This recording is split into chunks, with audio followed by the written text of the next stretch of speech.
Alright. Now it should be good. Sorry about that. I forgot a very important setting. It should be working now. It should be working. It should. I'm making noise. Doop-a-doop-a-doop-a-doop-a-doo.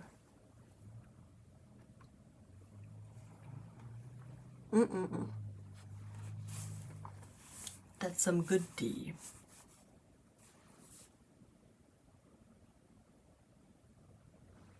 Yay, voices. So I was just saying hi to everyone. Hi Kiara, hi Color Smith, hi Arctic Journal, Doodad, Val, Amy. Hey Tori, hi everyone. Hello, hello, hello. Do you usually paint on a table easel? Not really, but I'm trying to make it more of a common occurrence for the sake of back pain. So I'm trying to get used to this. I don't have a real drafting table with the adjustable table. I have a flat table, and then I have two sort of desk easels that I'm trying to get used to. Hey, Idilo, hi!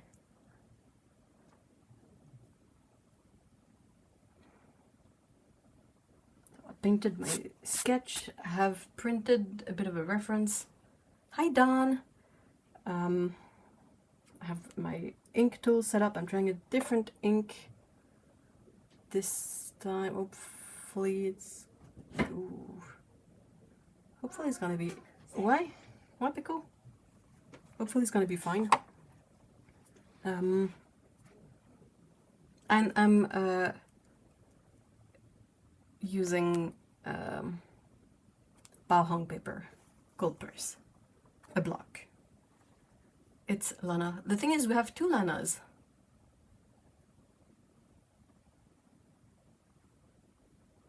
The other Lana is not in here at the moment, but I have one of those desktop easel, great when my hands and back gets tired. Yeah. Yeah, I tend to like really fold over when I have it flat on the desk. And I also tend to have my head at an angle, and that always gives me tension headaches. So really trying hard to limit that.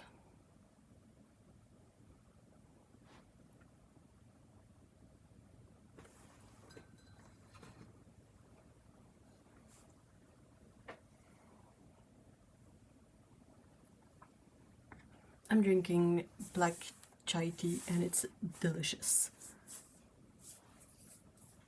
I have my brushes, same as last time, my ink brushes. Big one, the medium one, and the small one. They're cheap, nondescript brushes. All of them are synthetic rounds. And then I have a kind of a glass tip pen because I might try to incorporate some lines in there. I have a diluted ink here for that. I have my flower palette, water, more water, and yeah, the ink I transferred into this smaller bottle because my bottle of ink is really big. So it's not very practical. My full Ukrainian one is a bit weird for English speakers, so I usually use the short version.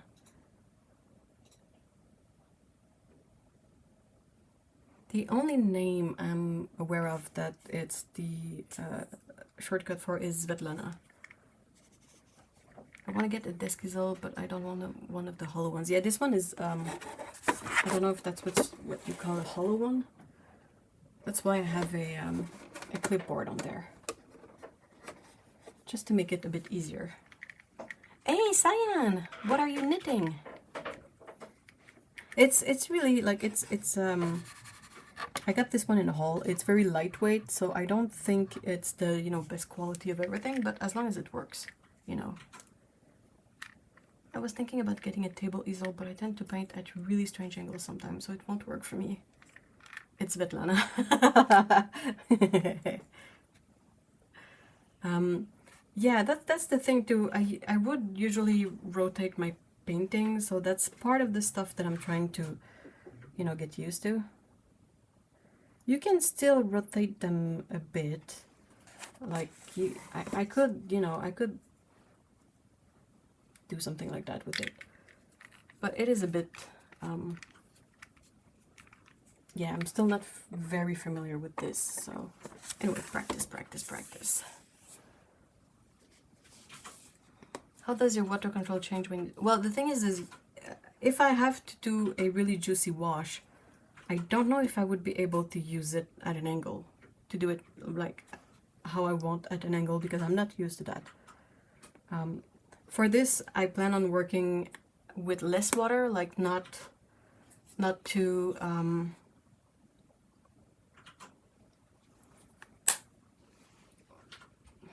can I say this? It's ink wash mostly, so it's not gonna be very wet washes, hopefully. But yeah, if I want to do a good flat gradient or something, I don't know. That's gonna be something to practice eventually.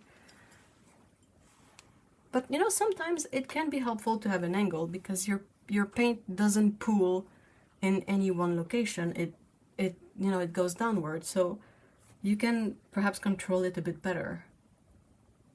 But yeah, I don't know yet. I had one that was like solid but hollow inside. It was impossible for filming. It was like drum or something, very noisy. It broke when my dog walked off. I'm finishing sweater, a little bit color. Oh, that's awesome! Yay! I use my really wet wash while I'm on my desktop easel, but yeah, that's the other thing. To have a paper... Oh, I should have paper towels.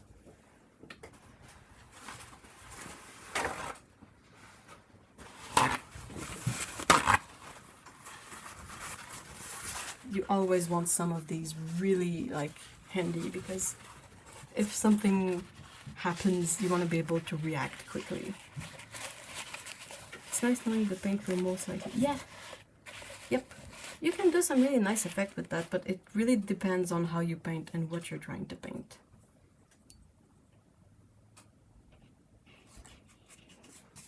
So this is kind of a bit of a warmer black and a mid-range. Still, I hope you can see, still dark enough kind of color. I'm gonna try and lay down some of the shadows first.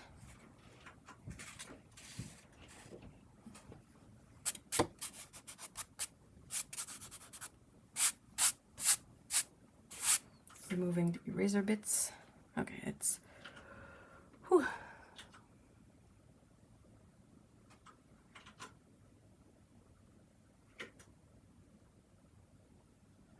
I've never used an easel. Is it heavy? I think it depends on the easel.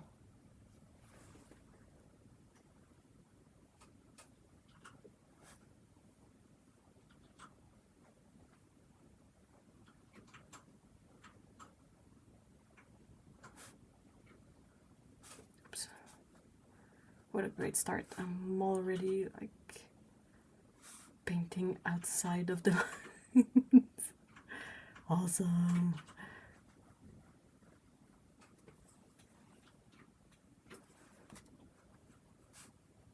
It is like the angled work surface is really more comfortable for the back and the neck.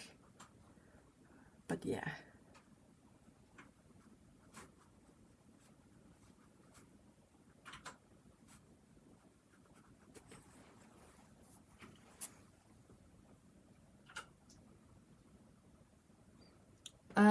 This one is very lightweight. Like I'm saying, it's most of it is like actual wood. Doesn't seem to be wood with a veneer, but it's really lightweight. It reminds me a bit of, you know, when you pick up a piece of a balsa wood and it's really lightweight.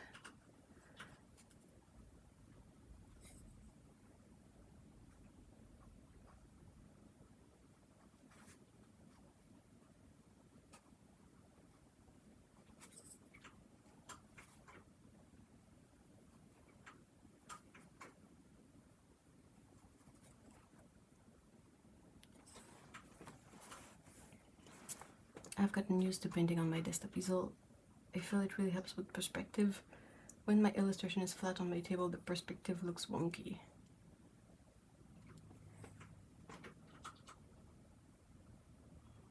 I've recently got into abstract illustration, so I tend to rotate. Yeah. A sturdy plastic board. Yeah, that's good. If it's just a single piece of paper, you could also tape it down and then like change the angle as you progress.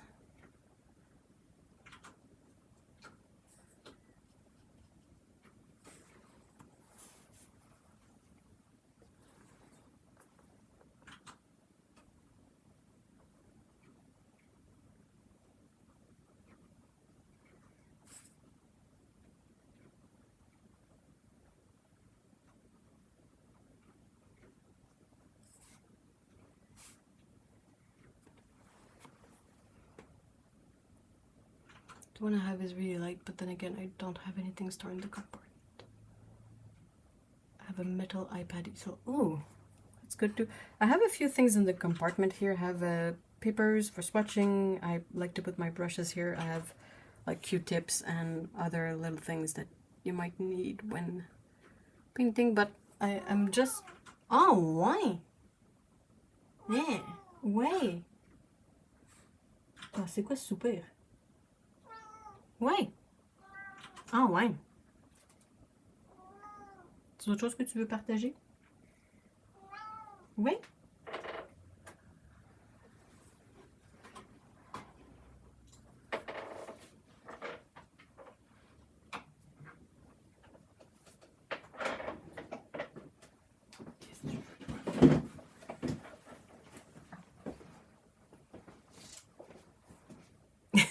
Yeah, that was Pico. Pico had a lot of opinions to share.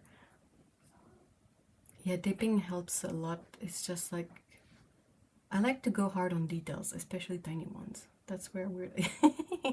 Yeah. I don't tape down my work on the easel so that I can rotate it for water control. Yeah, if it's for water control, you want to be able to move it around, but if you're painting details, having it like really solidly anchored in one place might be helpful.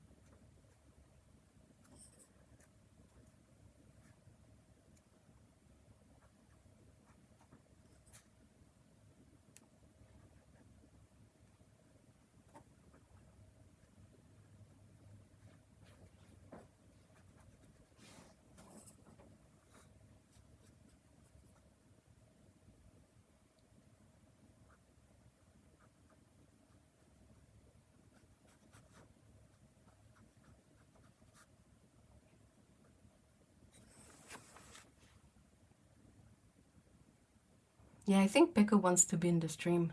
It's very just, with this setup, I cannot just put her on the table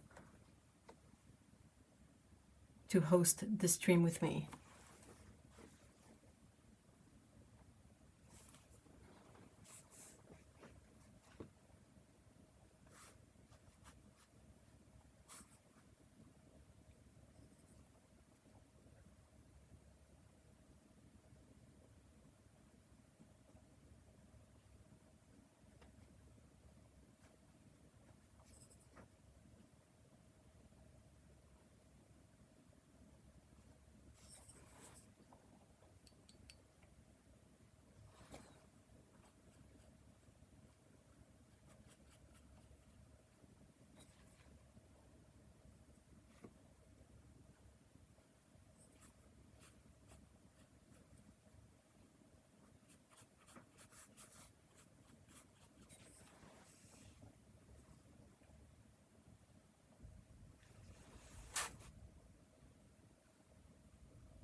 So how has your weeks been? Any good thing or interesting thing that happened last week?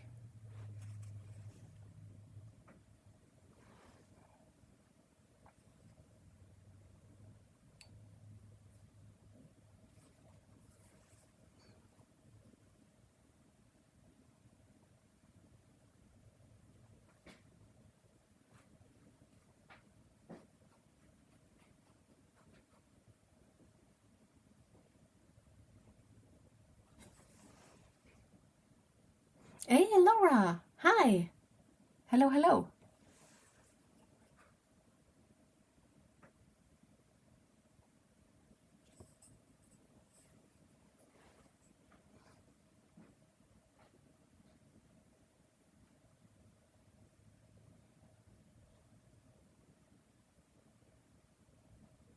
Ordered some Daniel Smith watercolor. Want to try them? Which colors did you get? Quack crew! Hey!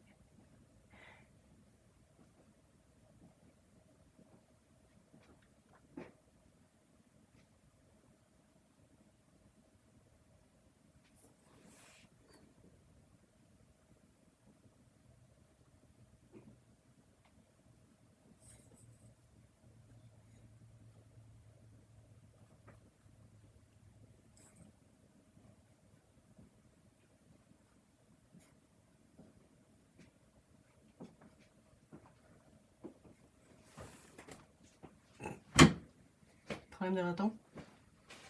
Je dis brassien. Oh, elle devait être contente. Oui, c'est bon.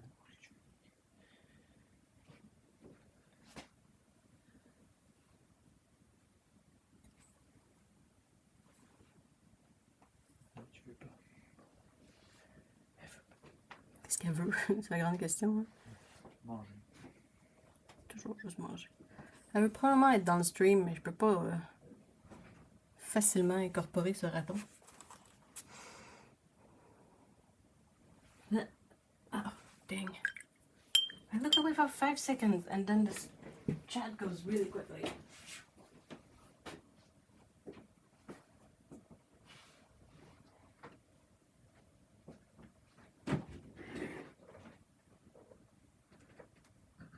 Tu peux me passer la couverte après ça? Ok. Tu te mettre là-dessus. D'accord. Ça?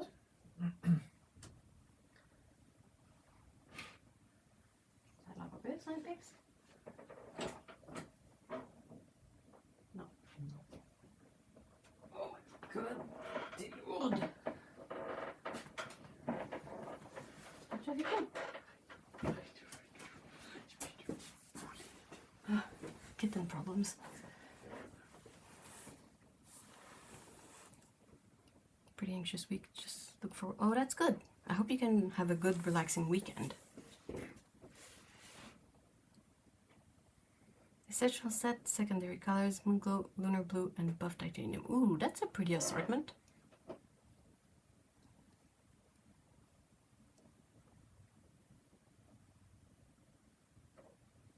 The collection of Potter's Pink grows.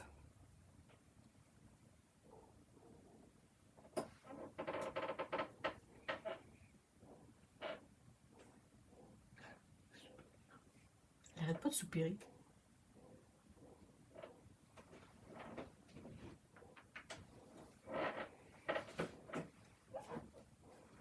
I picked up a few new White Knights colors, a PO64 and a PV1. Ooh! Not sure about the blue being super light fast, but I don't sell more. Yeah, and if you scan it and sell prints, it's gonna be fine. I'm thinking about getting a set of Roman Schmalz ones and really want Kuretake Gansai Tambi. That's a lot of paints! Wow!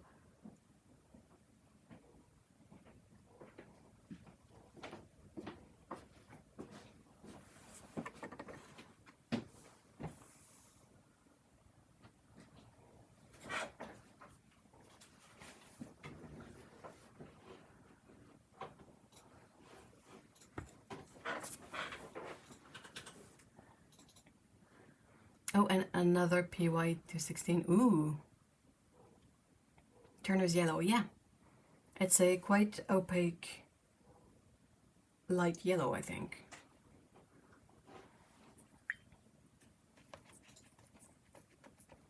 What can I say? A little hoard.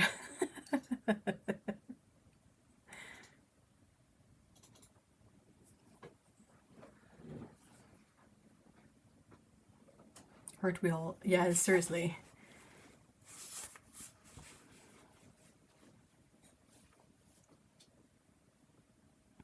There is a reason why the drawing for the channel is a dragon hoarding various painting supplies.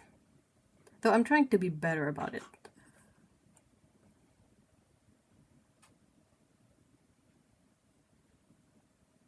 I'm realizing that there's quite a few items that I just end up never using, so what's the whole point then? I should focus on what I use. Especially when it comes to art supplies and cute stationery. Oh, seriously. I have a really weak soft spot for stamps. I don't know why. Rubber stamps. Always been fascinated with them. And I still am. I couldn't tell you why.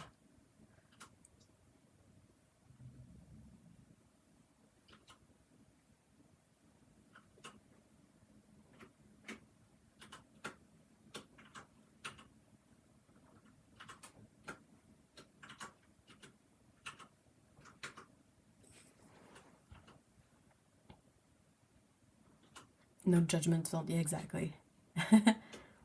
I tried to make sputters pink with cobalt turquoise, and oh yeah, that would be very pretty.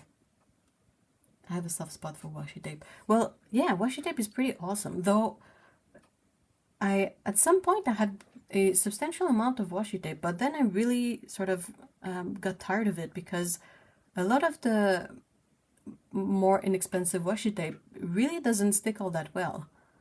The only tape I've had that has stuck, there's two brands. There's MT and then a brand that is called Mark, I think. So yeah, now I only try to buy like MT washi tape. Because I use it for everything. I use it for labeling stuff. I use it for, you know, margins when I'm painting. It's so lovely. I don't have cobalt turquoise, but I'll try it with zirconium cerulean. Or any cerulean, yeah. Any kind of granulating color. Stickers and PT tapes for me, often. Question for everyone. What is the one color you have the most of? I'm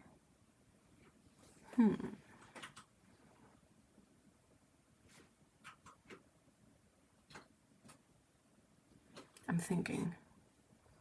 What's the color I have the most of?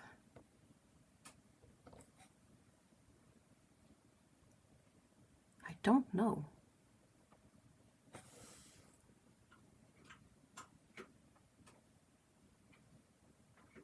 Ooh, pencil sharpeners.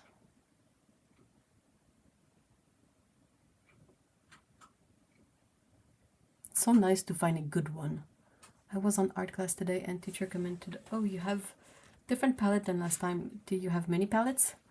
And I was like, oh, a few. I don't even know. Oh my gosh, seriously. I have no idea either.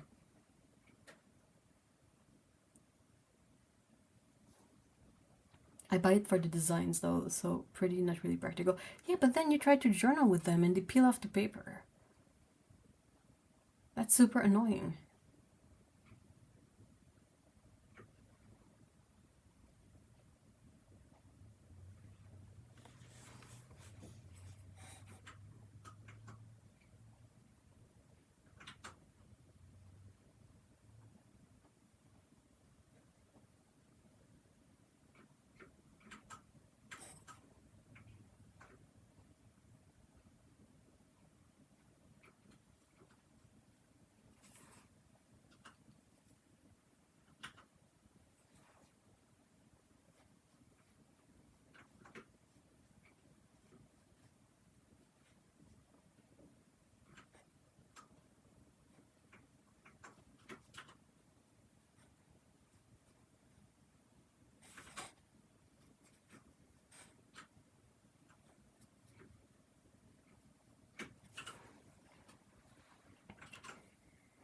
Have you tried Da Vinci's Cobalt Blue Deep PB28? It is the deepest and most... I might have had at some point, I don't remember. I don't have many Da Vinci colors anymore.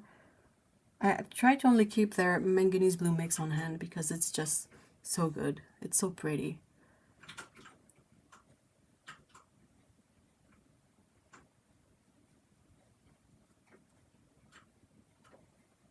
They're a bit difficult to find here. There used to be more easy to find, like more readily available, but now it's a bit trickier.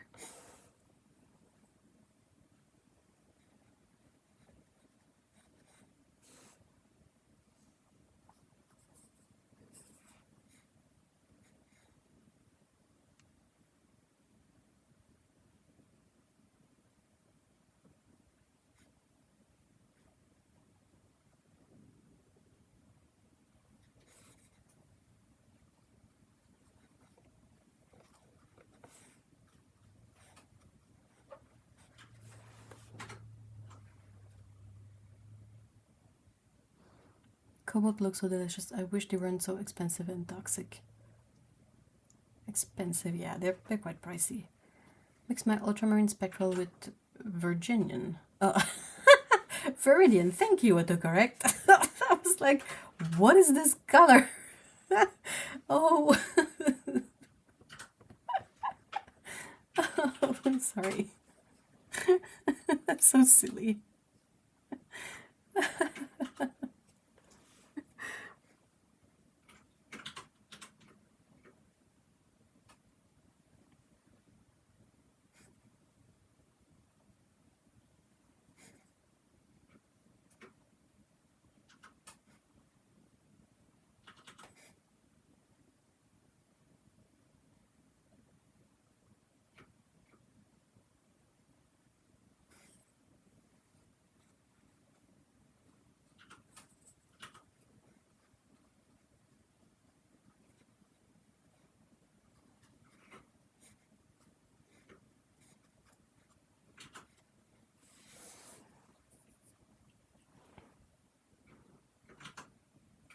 Yeah, ultramarine spectral has nothing really special about the name. It might be like if you were to compare a lot of swatches of ultramarine blue, perhaps it would be different than other ultramarine blues, but it's basically just PB29.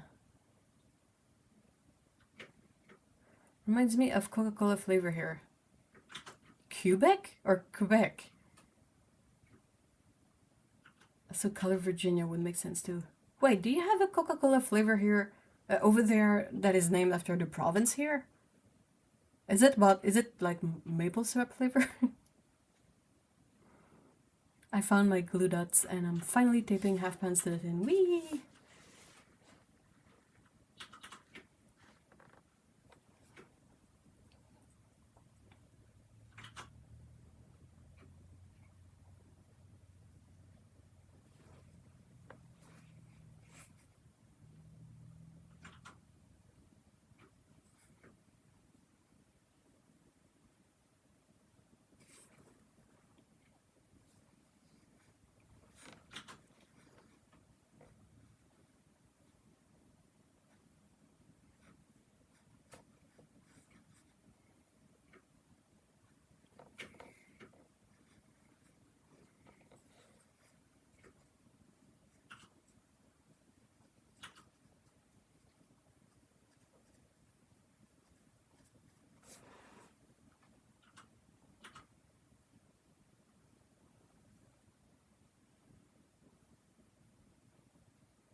I used to be an art supplies hoarder. Well, I still am, but this year my mantra is art supplies are meant to be used, not to be stored. Yes! Oh, I'm the same. I'm absolutely the same. I don't... I really don't like to push forward the notion that art supplies are precious, because most of the time it's a kind of a fake impression and you really want to use them, because what's the other option is that they will eventually be unusable. What is everyone's favorite watercolor paper sketchbook? Oh, also a very good question. I don't have one at the moment. I'm experimenting with different papers. Yes, we have Coca-Cola Quebec. That's so funny. Oh, that's so far for it to go, but I love this. Can you imagine? That's so cool. It's a bit like if we had, you know, Coca-Cola Finland and it was lingonberry flavored. That's pretty cool.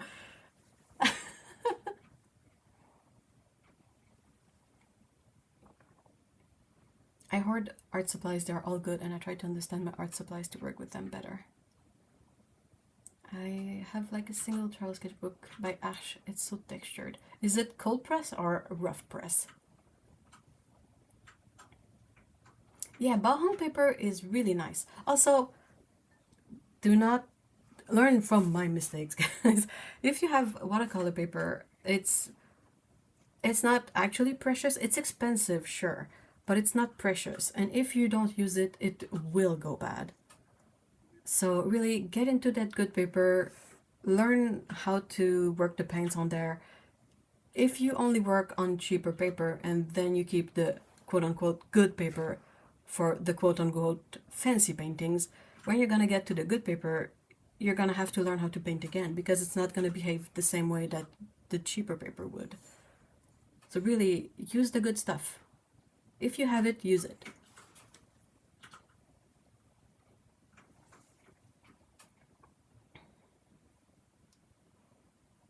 Fabriano Artistico Bright White is great too.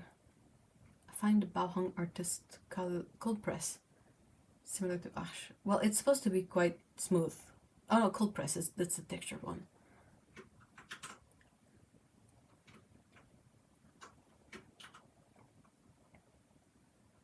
The one paper that I had a hard time with is Hanamula. Which Hanamula paper? I want to try Fabriano Artistico so badly, but I never get around to buying it. And it's expensive, isn't it? I remember using watercolor sketchbooks before, but now I prefer using pads. Yep, it will go bad. I still remember. Yeah, and I have a bunch of Ash that is just swatching paper now, which you don't wanna hear those words. Although, hey, the Ash sketchbook I have says cold press, but I feel like it might be well no. Cold press is textured. So if they say it is cold press, it's probably cold press. I don't know why they would mix it up.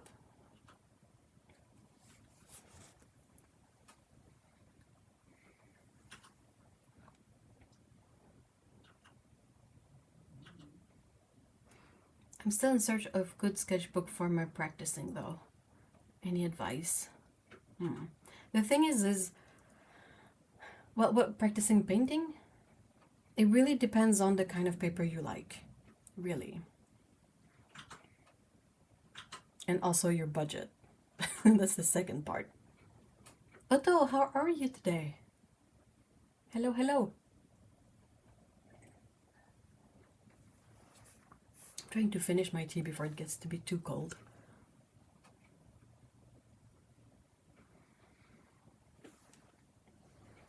For Fabriano Artistico, I buy big sheets and cut the size I want. I do not find it too expensive. I'm Italian.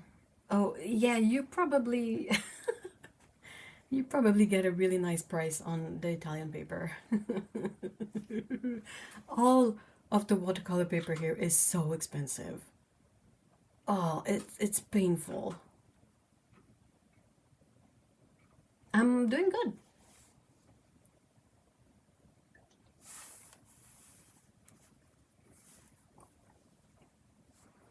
So if you're still attached to Canson Excel, if that's the one you like, that's the one you should keep using. I have a friend that really prefers to paint on that.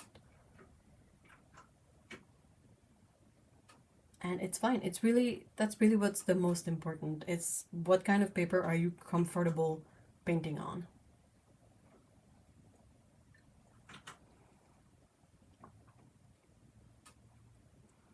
I love cold press cotton paper, love the texture, even if it's about practice.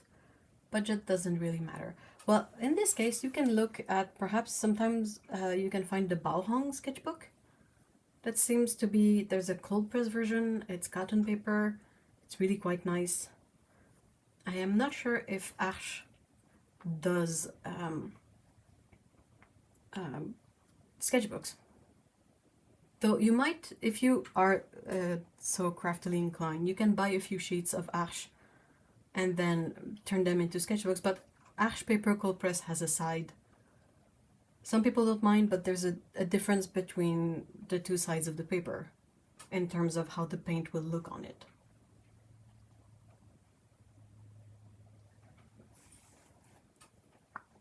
I just got 4 Bahong sketchbooks. They're so sleek. That's a good word for them.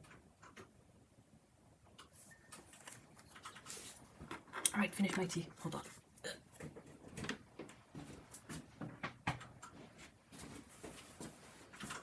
Oh boy.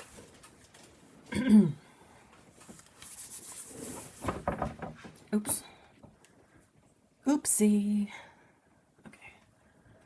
Where am I at with this?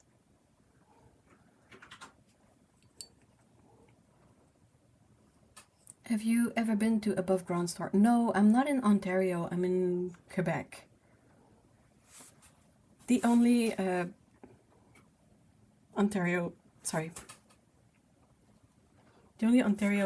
art supply store I've been to was a Curry's, because I was in Toronto, and I trekked to a Curry's, but that was a few years ago. I think that specific Curry's has since closed down, which is a shame.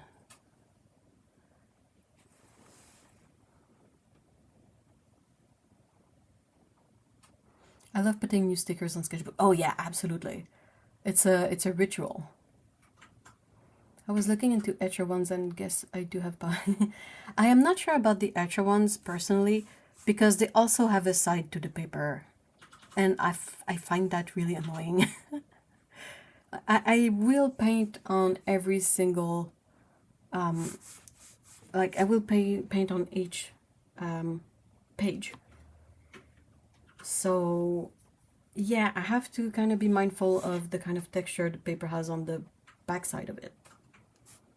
Also, with Etcher, it's not since it's a signatured book, the wrong side of the paper and the good side of the paper is not always on the same side of the sketchbook, if that makes sense.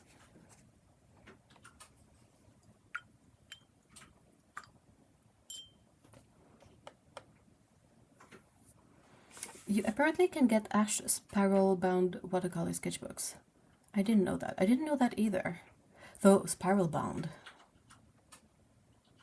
I have a spiral Arches sketchbook. It's called Voyage something. I think my local art store has those. Cost arm, leg, and camel. Oh, all of that. Ash is always so expensive.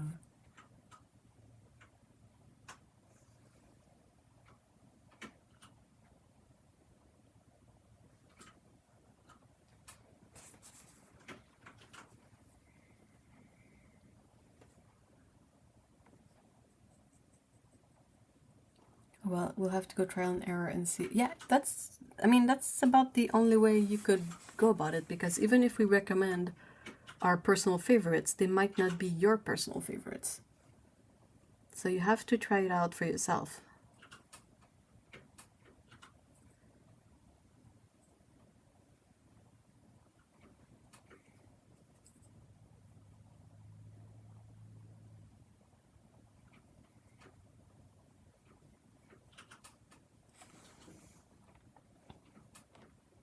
Yeah, and nice 25% VAT. Oh. I live in the country of Belize. Professional art supplies, I import them. Only the kids-friendly arts. Oh, that's... Is it expensive to import them? Well, or rather, how expensive? Because I'm pretty sure it's got to be expensive, right?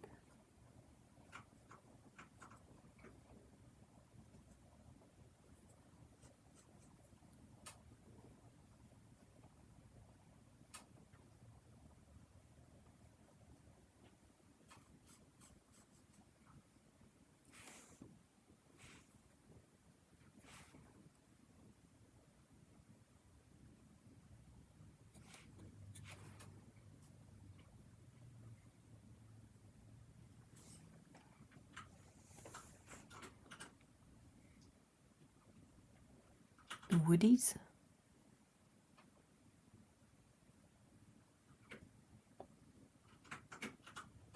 Yes.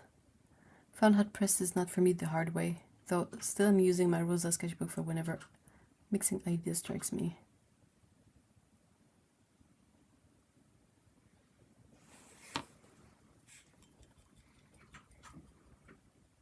It would be much cheaper on shipping if I lived next door in Mexico. Yeah.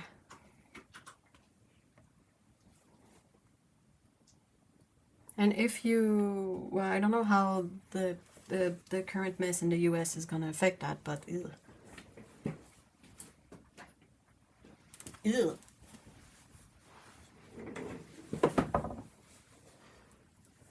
Oh yeah, the wood. Oh, the big. Oh yeah, okay. Yeah, are they like the ones that are water soluble too?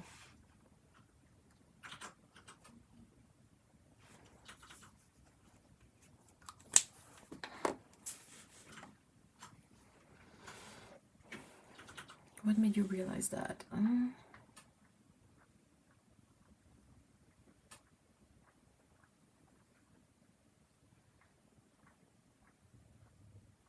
Trying to figure out what my next step is. I think I need perhaps a slightly lighter. Aren't woodies those thick coloring? Yeah, I think so. I think you guys might be right. The Stabilo Woody. Sorry.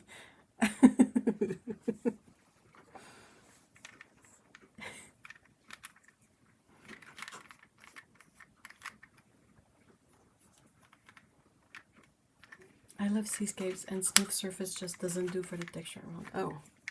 Though you can get some pretty interesting texture on hot press with granulating colors.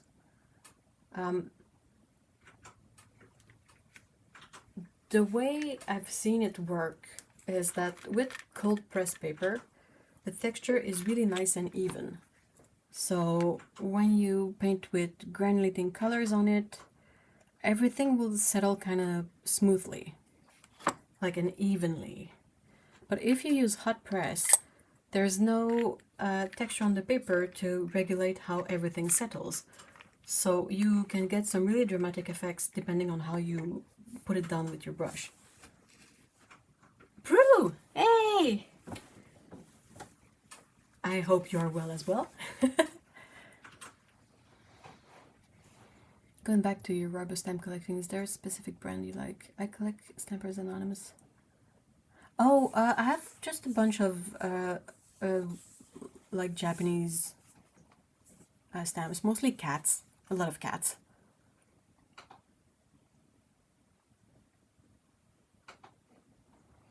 Oh, I still don't know which I like better. I kind of wish there was something between Culpus. I think, have you looked into the Fabriano satin paper?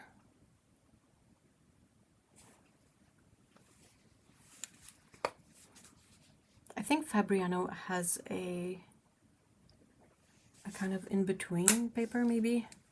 Not sure, though.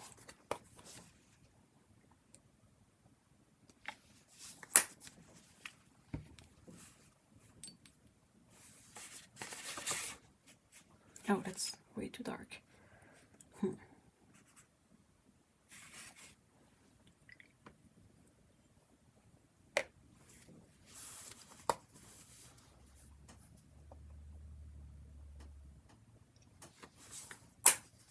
I know Fabriano has an in-between, but I haven't tried it. Yeah, I don't know if I've tried it either. Maybe next month. Take notes. Put it on the calendar. So that was the first mix. Was a bit too dark. Now it kind of looks like this, which I'm hoping will be a little bit lighter.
Have a great weekend, Don. Thank you so much for stopping by. Sorry, I missed a bit of chat. I like the Hanamule's anniversary paper texture. It is cellulose, but it is also 420 GSM. Ooh, that's thick. It is smoother than regular cold press. Is it? Oh, it is cellulose, yeah. But not so slippery as hot press.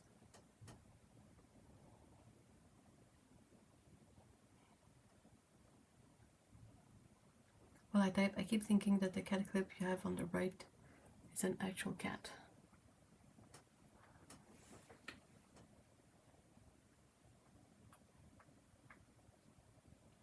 Oh, this guy.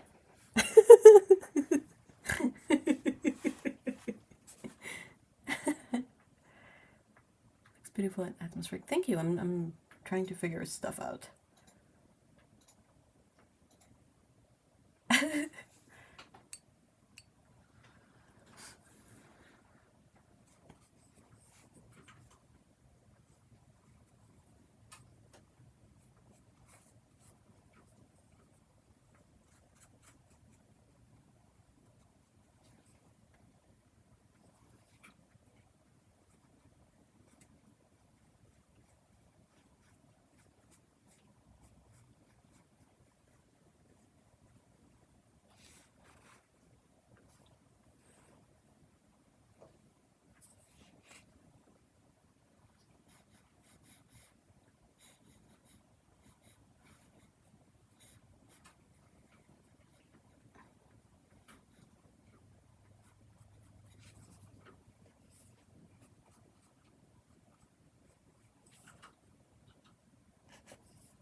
Yep, that clip. Is that a CD Walkman? Yep, it is. It is my Walkman from the 90s. Still works. I use it to play CDs. You're gonna say, well, duh.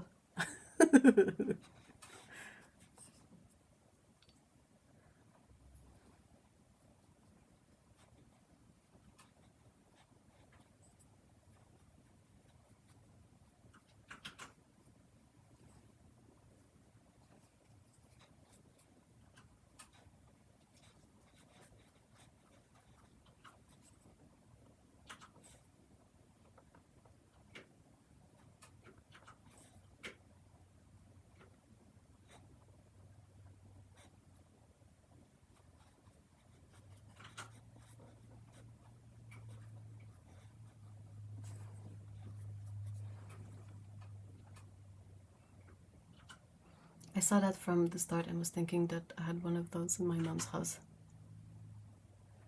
I'm still sad that I threw away my cassette Walkman. I at some point I gave my dad my old Walkman because it started like having issues, but I wish I had kept it because I would have tried to fix it now. Husband wants to know if your CD Walkman has skip protection. It does. It has skip protection. He's in Harvey.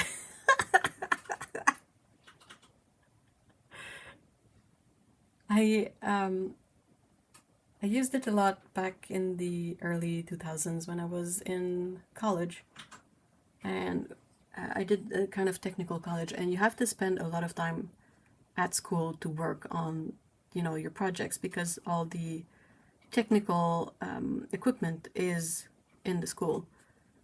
And yeah, so I would bring this back and forth with me all the time to listen to music. And I'm not sure if it works with battery all that much anymore, but I have an adapter.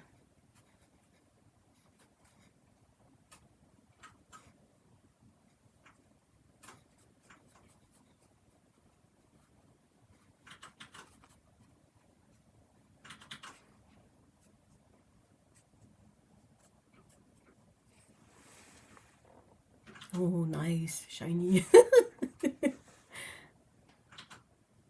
I also have the tape. Yeah, I wish I had kept mine. It was kind of a turquoisey color too. Though it needed repair, like it was not working perfectly. But I still wish I had kept it.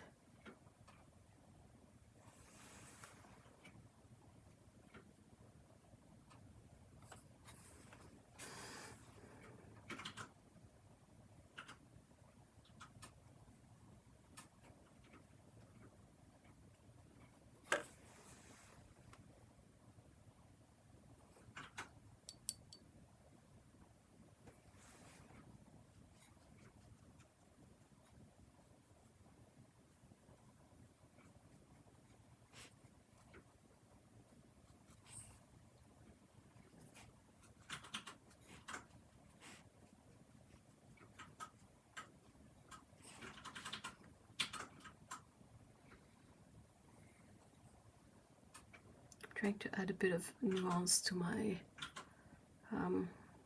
values, because for now it's mostly just, you know, black and white. Well, black and white, gray and no paint.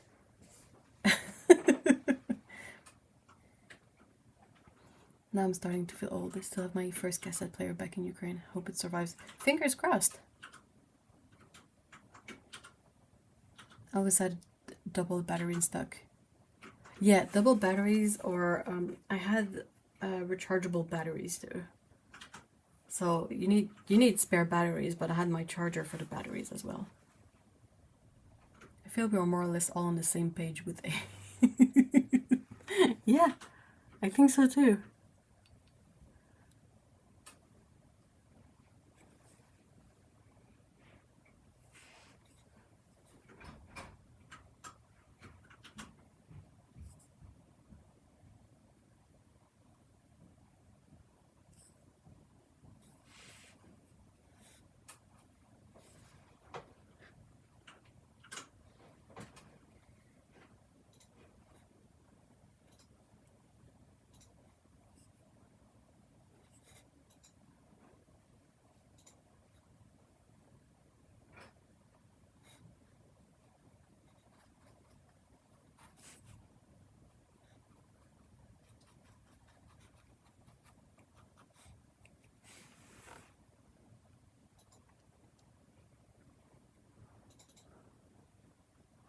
Does anyone of you chose a motto word for the year? I haven't.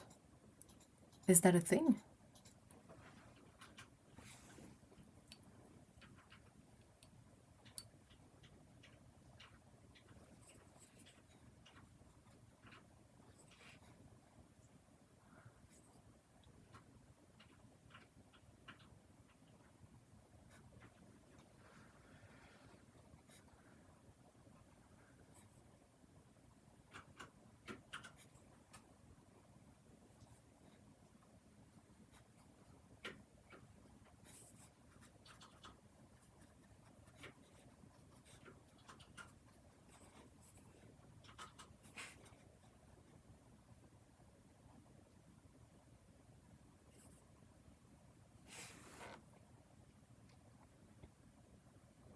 I love the old cassette tapes.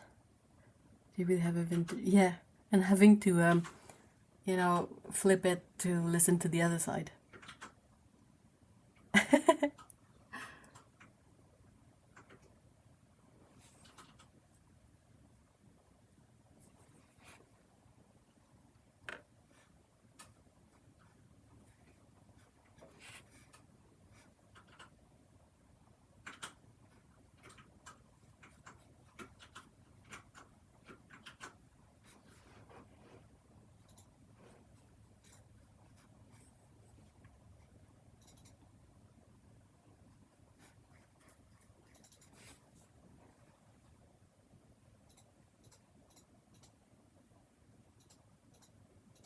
And use the pen to put the tape back in. Yeah. That was the issue my old cassette Walkman had. It would just like the tape would just not get picked up by the other like wheel in there. Oh, spin, spin.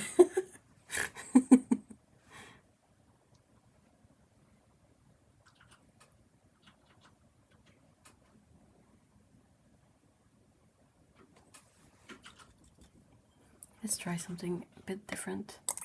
I want to try with the this guy.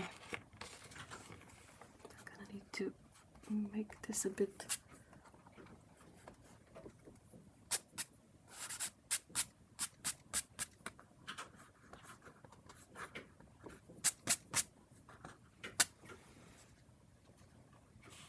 I wish they wouldn't bring them back. MP3s filled.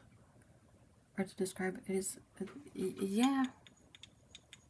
But also, I feel like there's something really compelling about being able to go like, oh, I really want to listen to that specific album, and not have access to every music that's available out there.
Like listening to your favorite radio station and discovering a new band or song out of the blue. Hey, Sketches and Scrubs, hi! Or if you guys remember, at some point I got a, what do you call these? Not a boombox, but you know, one of those radios, like player of things you could carry around, and it had speakers on it. But that one was able to read CDs, and I was also able to record from the radio from it. So I would often keep a blank tape in the cassette tape section, and I would listen to the radio a lot. And then when one of my favorite songs would come on, the dive to press record, like the mad dash to get to the button and press record super quickly, and then have a kind of a song that has a bit of the radio talk and radio jingle at the beginning. Yeah, I don't know if I would call it that, because it was neither the first one and neither a blaster. It was just a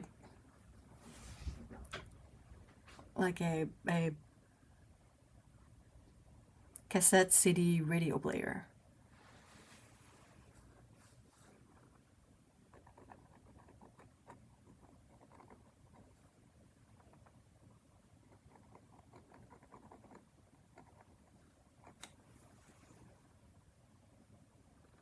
Oh yes, you have to be ready to record your favorite song. Yeah.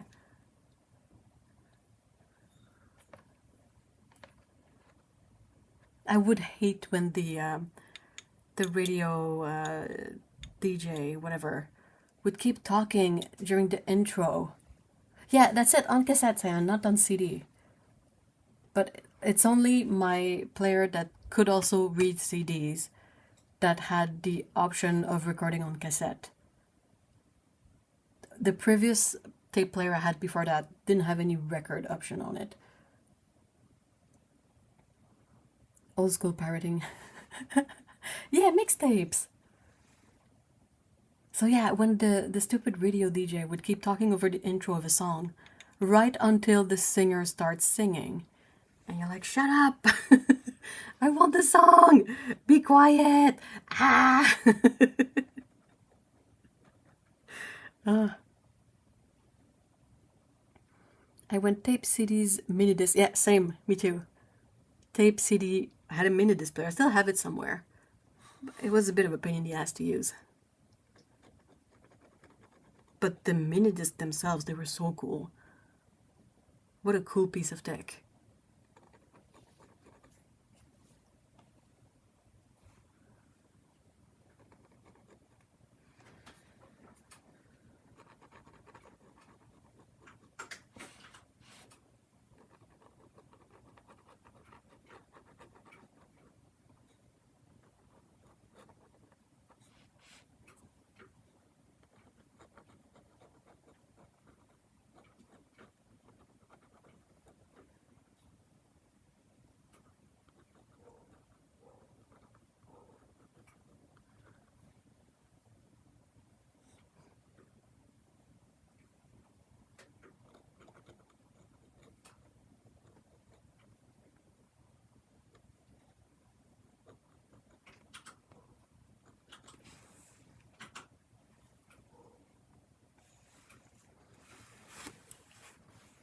Oh, I didn't have mini disc. The last player like that was the GVL Boom Blaster.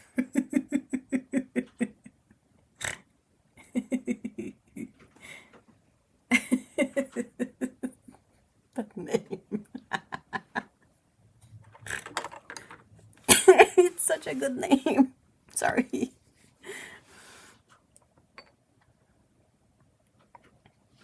A Boom Blaster. How good is that? That's so good.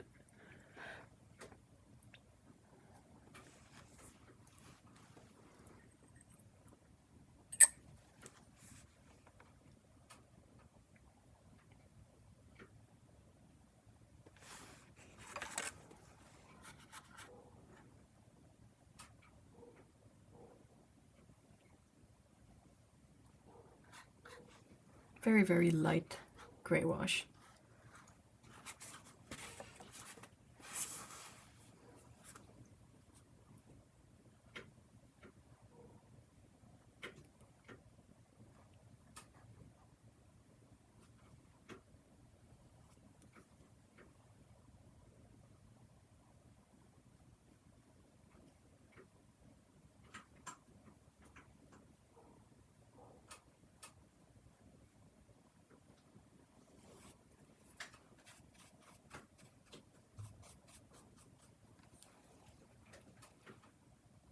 The name is absolutely amazing. A Boom Blaster.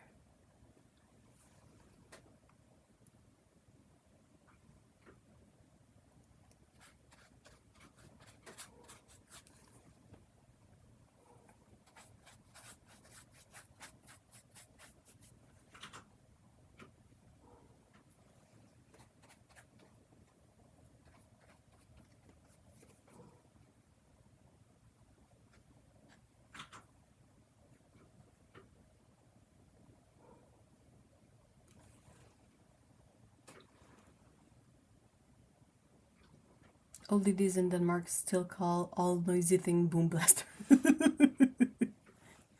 I had a set of rainbow colors. Ooh. Skeleton case, you mean you could see through them? I think I had a few of these. Though I had a model of mini disc player that was a bit annoying because it was really difficult to transfer music to it. And it wouldn't put the song breaks at the proper time. Like in between songs. Sometimes it would break in the middle of a song to like split it into 2 songs, but it's not 2 songs, it's just one. Yeah, those were so pretty.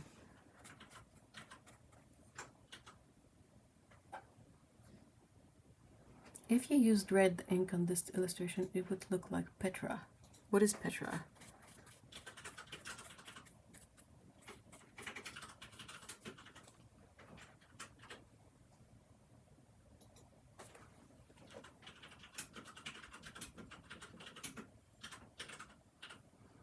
Mr. E had a mini displayer too, and his was a kind of a slightly better model, slightly improved model, and would put the song breaks at the right time.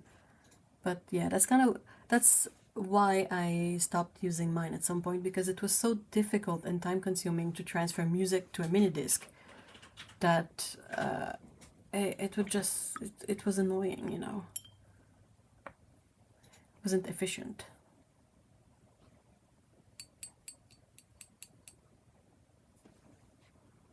It was impossible to kill. I'll have to Google it. I want to see what they looked like. Those boom blasters.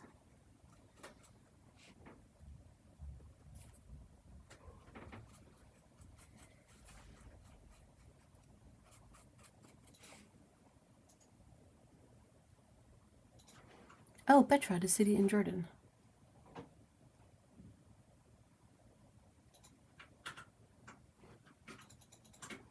It's my reference is a French castle.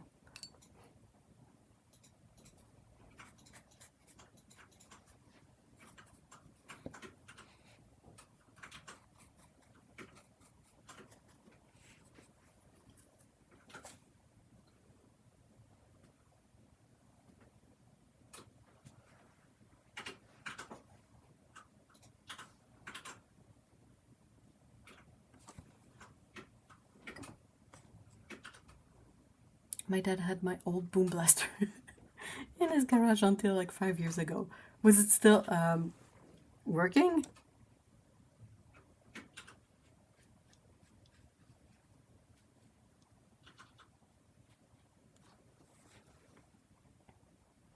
Still waiting for a cat. I haven't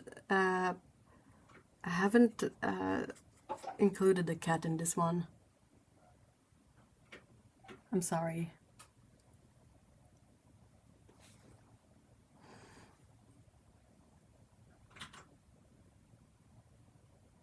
Yeah, I was thinking it looked like a dilapidated castle tower. Yeah, it's a castle from the 10th century. Yeah. Yep. Oh my gosh. I hope you find a way to rehome it if it was still working.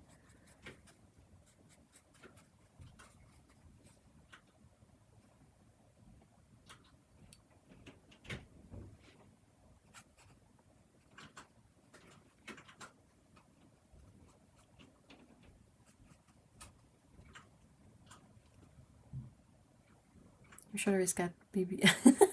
Oh yeah, there's a party of cats visiting the castle, that's for sure.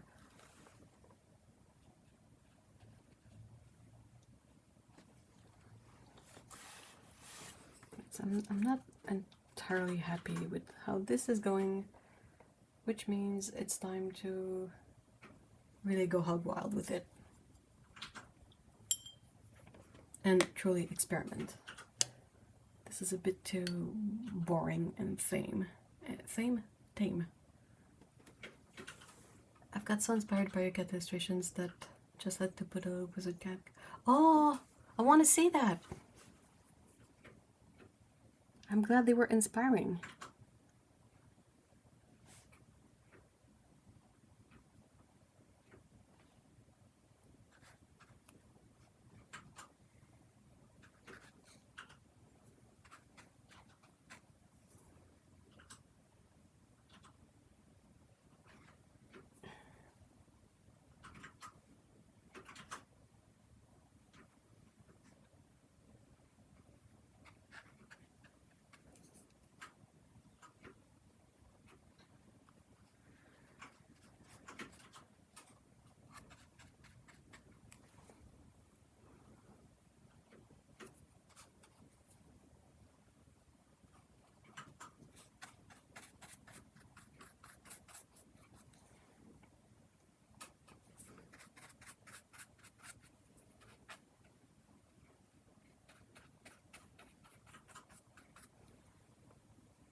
Maybe inside the castle preparing for a siege. Maybe. Maybe inside the castle looking for old artifacts. long forgotten in the castle.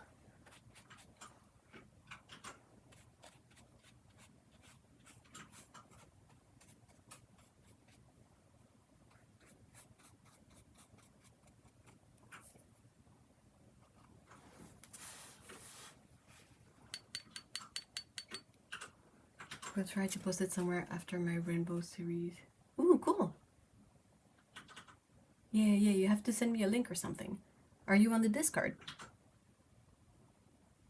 Is there any new watercolor news? I'm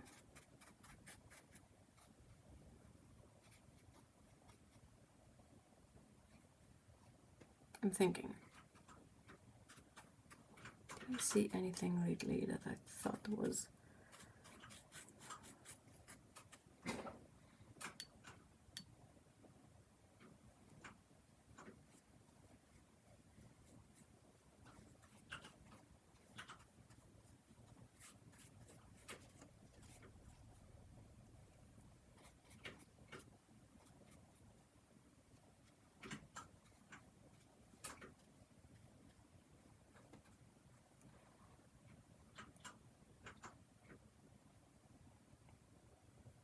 Oh, thanks for putting the link, Otto.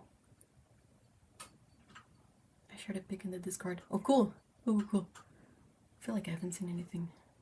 Yeah, I'm trying to think. In terms of new colors, there hasn't been much since the new Roman Schmal, Schminke, and Winsor Newton. They all got announced, I feel like, at the end of last year.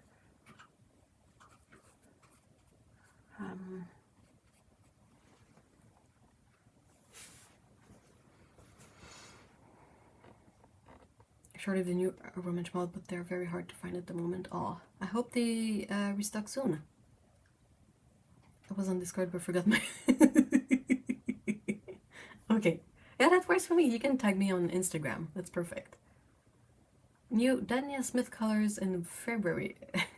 Hopefully it's not another like bunch of gray colors.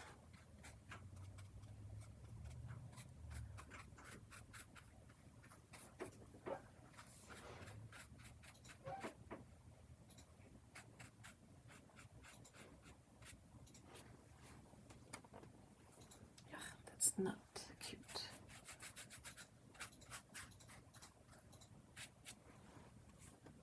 It's not much better, but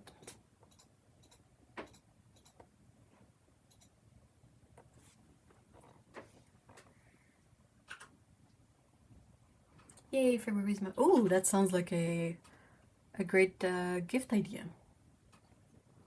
Hopefully not metallics. Oh yeah, that too. Part of me wonders how much of a cash grab it's gonna be. Hopefully not. Ideally, in the best of circumstances, it won't be, but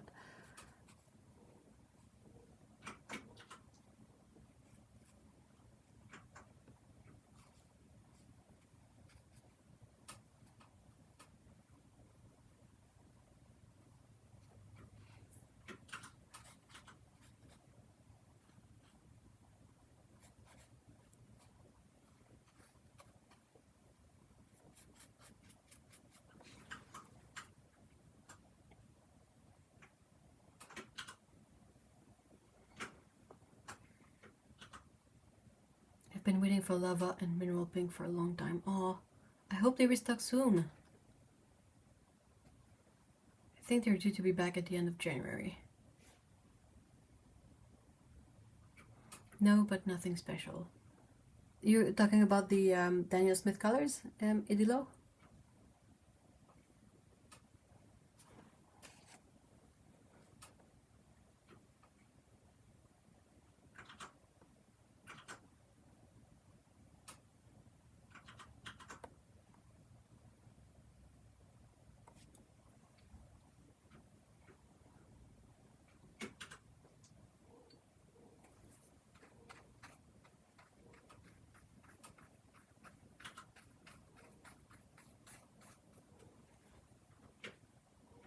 Yes. I wonder what colors will... Because, I mean, What colors could be missing from their range at this point? They don't seem to be all that interested in adding pigments that are not light fast, unless it's kind of heritage colors, like, you know, like real Aurelian and real Rose Madder and all of that. Better prices too. Wait, better prices for what?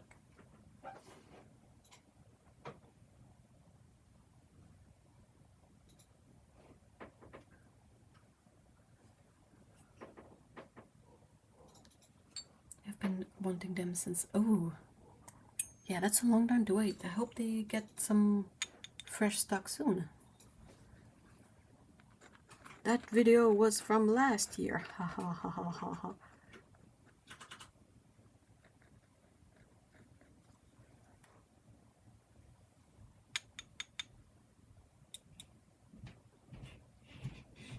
Shop with... What do you mean? The prices on, like, Jackson's are pretty standard.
Yeah, it's been a while now. Roman schmalt is quite affordable for me here in Australia.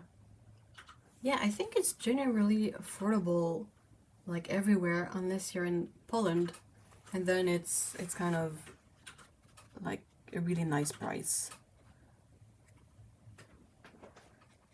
But I haven't seen like a huge markup on Roman schmalt paints like I've seen on other brands.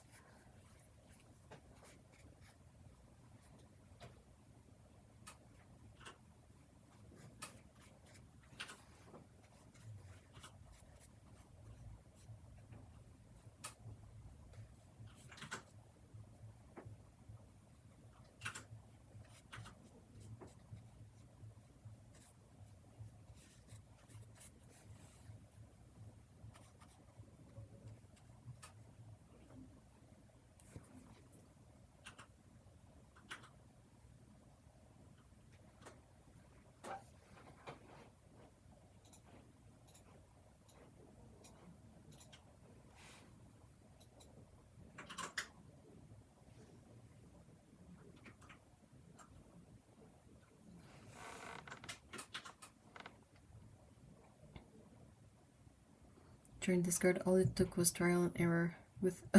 Yeah, I'm glad! Cuff, Holbein cuff. What do you mean? For affordable paints? Well, I mean, Holbein is the best example of being really expensive outside of Japan, but if you can get them in Japan, they're really, really affordable. Sadly, I think the Roman schmalt paints did jump up a lot, but only because they were probably way underpriced before. When I first got them 4 years ago, they were £3 per full pan. Ooh. Easy for me to get them when I'm in Indonesia for... Oh yeah, definitely. For markup, really expensive. Oh yeah. Yeah, that's the good example. I don't get it. I mean, it's gotta be import fees or something.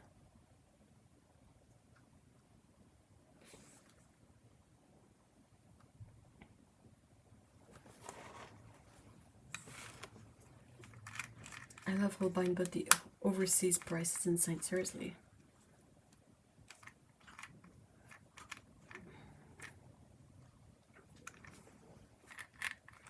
I don't think it was always like that. I think Holbein used to be more affordable even here, but yeah.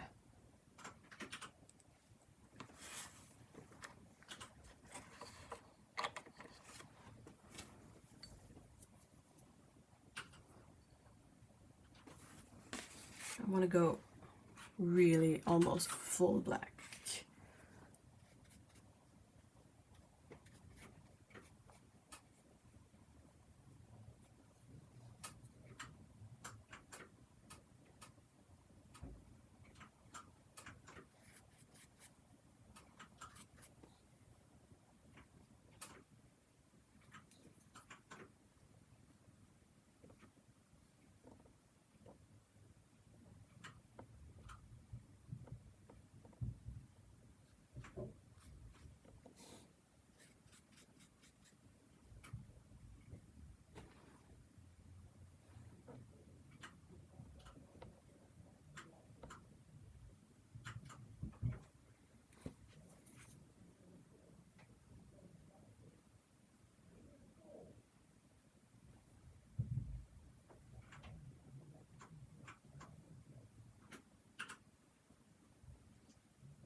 Love Holbein still my name set. Holbein is really nice in terms of reliability.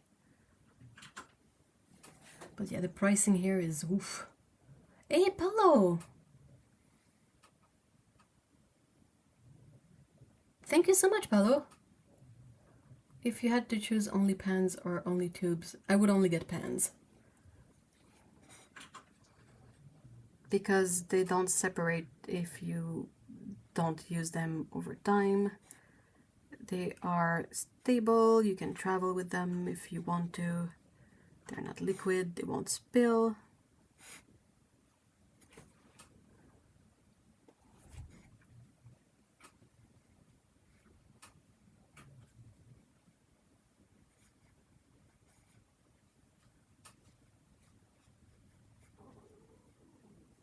Oh, why? Cat has opinions.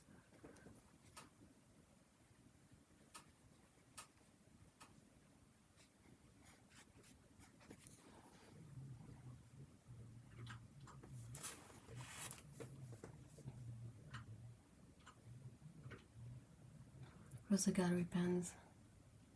With me being Ukrainian, everything seems more affordable here in US in terms of art supplies. Back home, I wouldn't even consider getting like Daniel Smith or Romish Paul. But you had access to Rosa, though.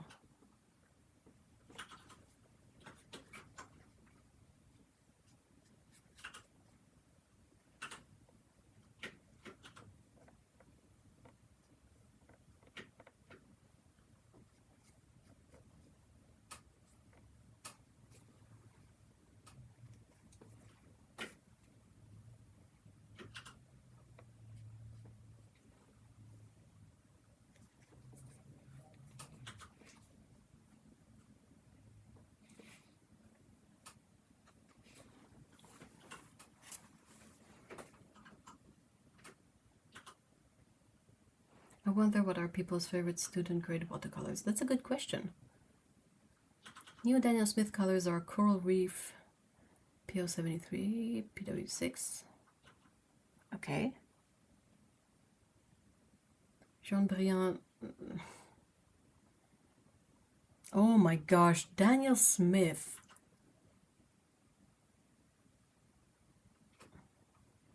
Manganese Violet. I wonder how their Manganese Violet is gonna behave. Cobalt Green Deep, that's pretty standard. Earthy, Light Red. PR 290, huh? Romish Malt also has PR 290 Ginger Red.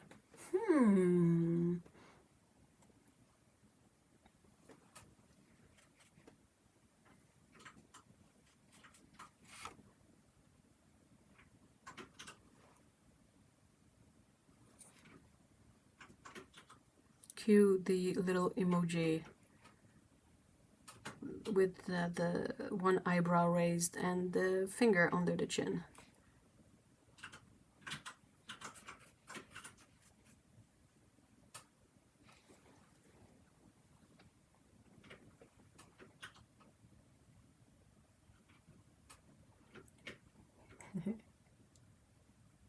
only posted in my blue sky.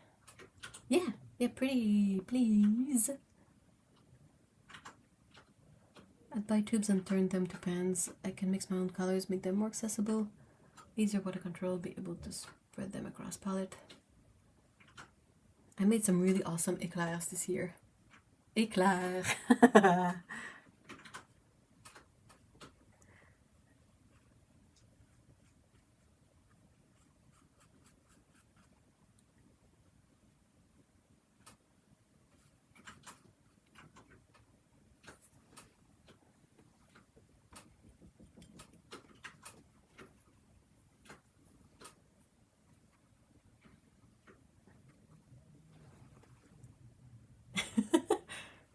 Yeah, that guy.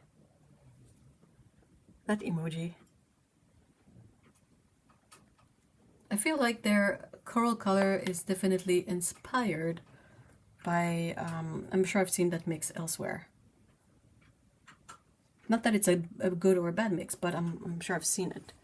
And then Jaune Brillant 1 and 2 is definitely, are definitely colors that are tied to Holbein. Because they've been making these forever. And I find it kind of funny that the other companies are copying my proprietary color mixes is kind of doing the same. Okay, okay, sure. You do you. You do you.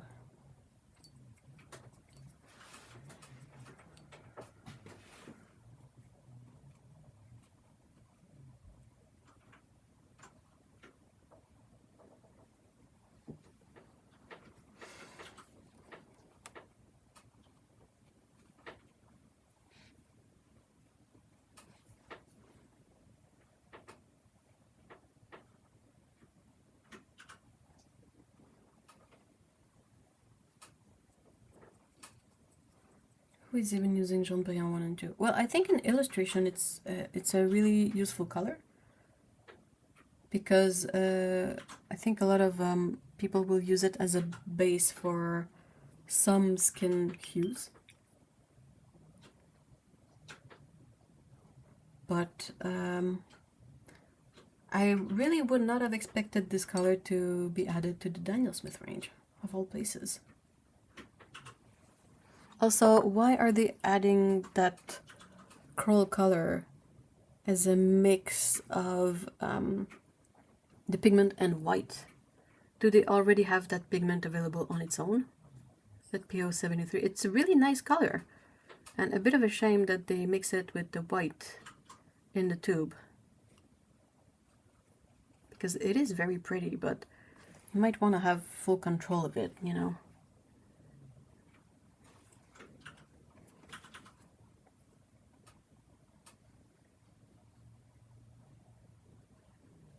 I always find it weird because it's watercolor. If you want a lighter version of that hue, you just gotta add water. You don't really need a color mixed in with white, unless you're doing something like acrylic or gouache. Also, Daniel Smith Jaune Brillant looks really yellow and, well, like P yellow. P yellow 1 and 2. Sorry. Shinhan has the Jaune Brillant too. Yeah, but yeah, I'm pretty sure. I would think that Shinhan is a younger company than Holbein, and it kind of feels like they really surveyed the Asian market for their colors, so they ended up, you know, taking a lot of colors that are almost straight up from the Holbein range.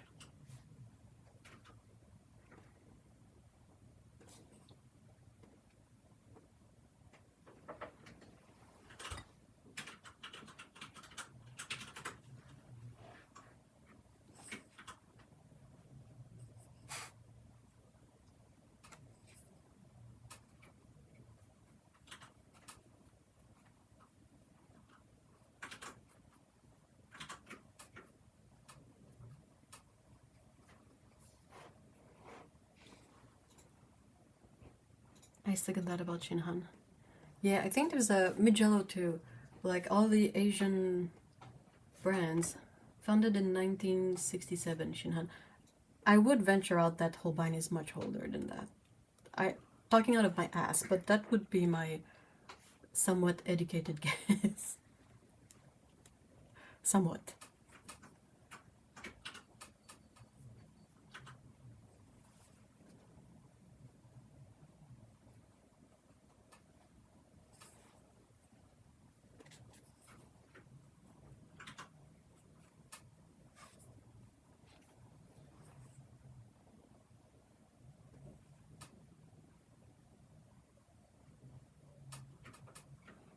Also founded and when they started making watercolor. That's true. That's true. It's very true.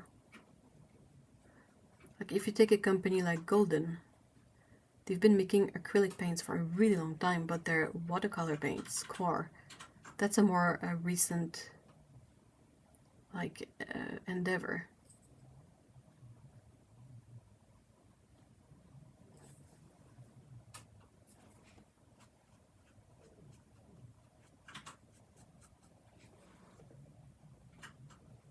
Well, this is pretty terrible.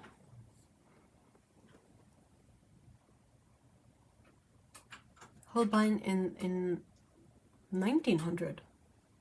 Oh yeah. Whoa. That's so freaking cool.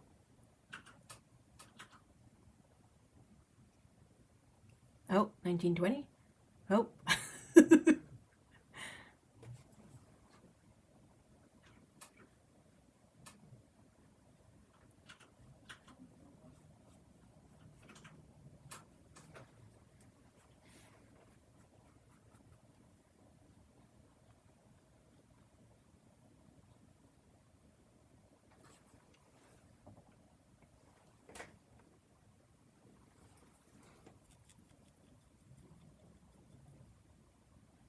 And they started the watercolors in 1920. Okay, okay. Still gives them a bit of a head start. Just a little bit of one.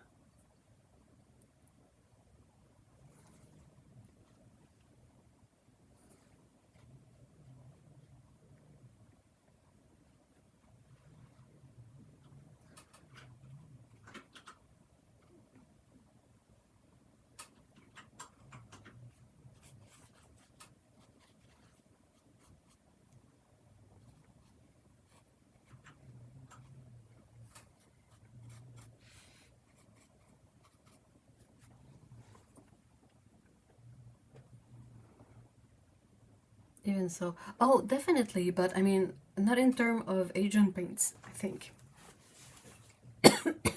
I mean, Western style paints not made in the West.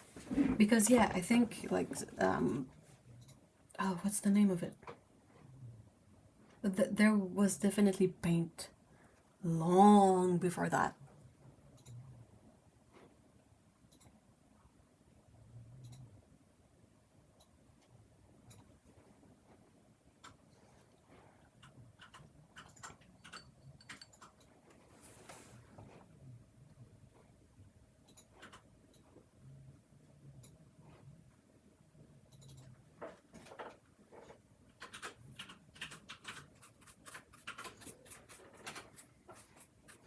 Maybe I should see if Daniel Smith still has the live streams and hop into one at some point just to see if the dude has chilled out and is now a lot more enjoyable. Maybe he has. Who knows?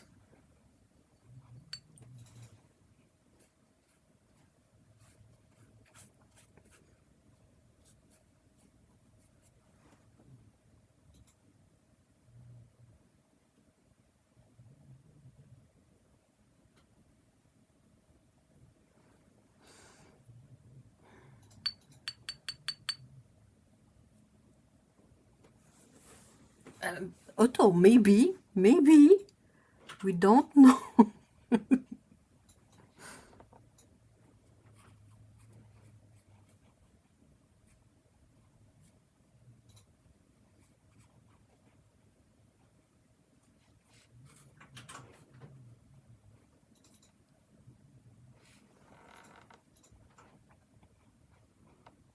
Way too much grievance. While he copies other brands. Well, I mean, yeah, in the sense that he was so angry at other people supposedly copying the the DS special colors. Maybe he has chilled out and is now like more understanding of like the whole concept of, well, it's not exactly proprietary colors, you know. I don't know. Benefit of the doubt, maybe. I'm sorry, what happened with that guy? Long story short, Daniel Smith was sold at some point to a new guy who back then was not an artist, which on its own is not really an issue. The issue comes when you're not an artist, but you speak as if you were one. Because you make mistakes, and the other artists around are going to be like, hey, bro, that's not true. And you cannot then go like, I know and you don't, shut up. I'm paraphrasing, like that's not exactly what went on. But, you know, this kind of vibe of because I own this company, I know stuff that you don't know because you don't own a company, kind of. Just not a very cute look, you know. Hey, Lyra. Yeah, and Schminker really played them. What do you mean?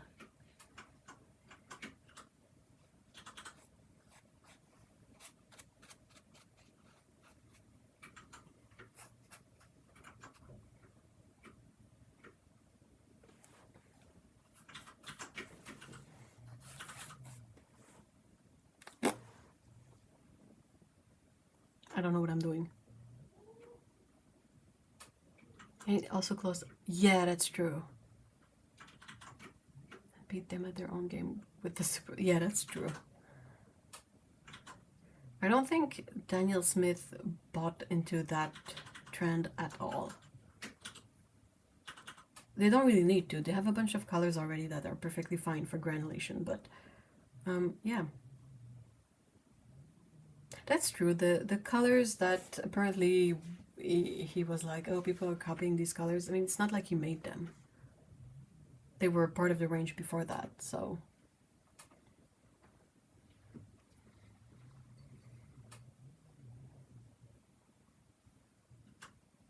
And told a lecturer at a top UK university she didn't know. Yeah. Yeah, the owner of Daniel Smith. Yeah, that was the whole Primatech thing, where he did a series of live streams a good few years back, where he would, you know, put forth the Primatech paints and be like, oh, they're made from precious and semi-precious stones, blah blah blah blah, and then a geologist that really enjoys pigments, and she looked at Amazonite genuine up close under a microscope or whatever, like a device. Okay, don't quote me on the details, but she looked at the paint under a magnifying device, was surprised at what she saw because it didn't represent the mineral structure she was expecting from this paint that was sold as Amazonite genuine. And she was like, oh, this is odd. Look at this. These are my pictures of the magnified paint, and this particular structure that you can see is usually more representative of this other thing. And all in all, it was basically saying, like, it's really odd that in this paint called Amazonite genuine, I find mineral structures that I would expect to find in phthalo green. And yeah, so people were like, And then a couple of people chimed up to saying stuff like, oh, I tried making paint from this pigment that I got that is garnet or that is amethyst. And you don't get the colors that are sold under the Primatech range at all. Like the furthest from it. Basically these rocks, like if you grind amethyst to a pigment, you don't get a deep purple pigment. You get a gray with a hint of lavender pigment if you're lucky, because of the way the stone is made. Same with, it's the same with the whole process they used to do to get ultramarine from lapis lazuli. If you take just any chunk of lapis lazuli and you grind it, you're not gonna get that deep rich blue. The process had to be so complicated and so difficult because they had to get only the pure blue parts of the rock and then grind just that into a pigment. Because the whole rock itself is not just deep blue, it's deep blue but gray and white, and sometimes you have pyrite in there, like it's a mess. And so people get to think like, oh, well, garnet doesn't look right, and then amethyst doesn't look right, and then this one doesn't look right, and then that one doesn't look right. And then got to looking at the descriptions of these colors, and there were discrepancies there as well. Like, even if not a color from a Primatech range, one that became kind of a running gag is that the phthalo green comes from the phthalo mines, which make no sense because phthalo green doesn't come from any mine. It's a synthetic pigment, I think. It's made in a lab. There's no mines for freaking phthalo green. So we were a bit like, you know, the fluffy text they would write to sell the color. And first of all, the colors don't need any kind of fluffy text. But also, you don't need to put BS in the fluffy text if you decide to write fluffy text. And yeah. Oh yeah, the process is dangerous too. They have to use caustic fluids. And all in all, yeah, it brought people to, you know, reconsider the Primatechs because they're sold at a premium with the expectations that they're made from specific stones, not specific stones and added pigments. And so people were like, well, if these paints are, you know, not just a specific stone, at least write it on the label. That way, people who used to use these paints for their business, you know, they would know what they were getting. Like, people would make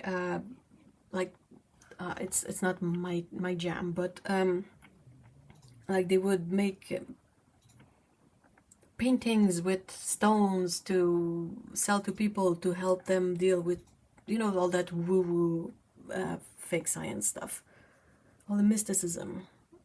But the paints were not made with the stones. They were made perhaps with a tiny bit of the stone, but mostly everything else, you know. And yeah, all in all. And the person who took the enhanced images of the Amazonite genuine, they were like, oh, what's up with that? And the person at Daniel Smith, instead of coming clean and being honest, he discredited the person who took the pictures. But the person who took the picture, they are a really professional person in their field. They're not, you know, some random guy off the streets. They're someone with an expertise, with a level of knowledge and schooling. Anyway, they know what they're talking about. And for him to just go like, basically, be quiet, you don't know what you're talking about, that was really, really crass. And so a lot of people got, you know, angry at him because, I mean, it's one thing to defend your paints, whatever that means, but you were really disrespectful and really actually an ass towards this person. And yeah, that's not something that I kind of want to support. And also, at the time, me and Otto, we would hang out in the streams because we were like curious to see, and he would do these live streams on Facebook where he would, you know, showcase colors and paint swatches and all of that, but without the awareness that he was not a painter.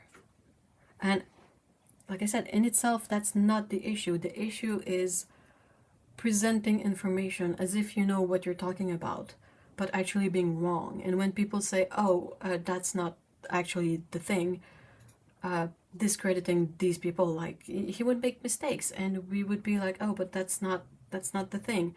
And everybody, like the guide, people in chat would be like, oh, you don't know what you're talking about. Like, because we're not known artists, we don't know what we're talking about. Anyway, so that really put me off that guy.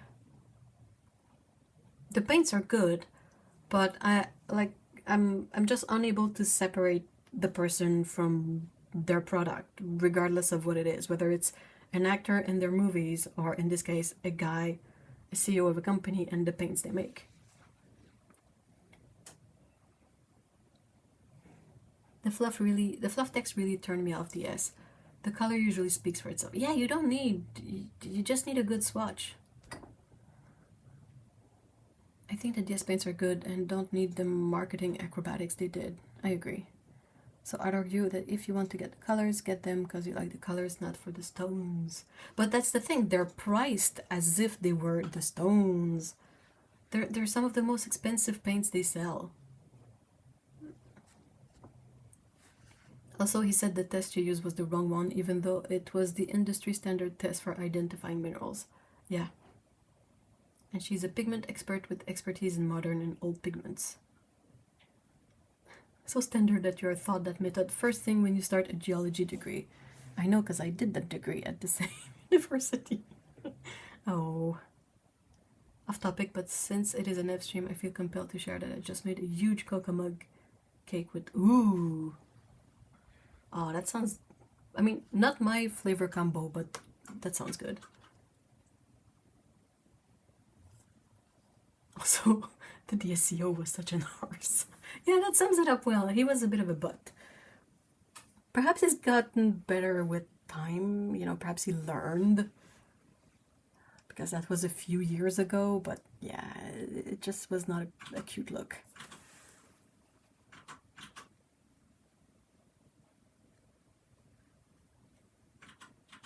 There was not any kind of reason that it couldn't have a more knowledgeable person on for the streams to explain this stuff, if you know what I mean. Like, he obviously wanted to do it himself, but didn't like bother to research this stuff extensively beforehand. But yeah, the people in the chat were also really unpleasant. Like, you've never been condescended on until you've been condescended on by a bunch of sort of elitist painters in a Facebook Live.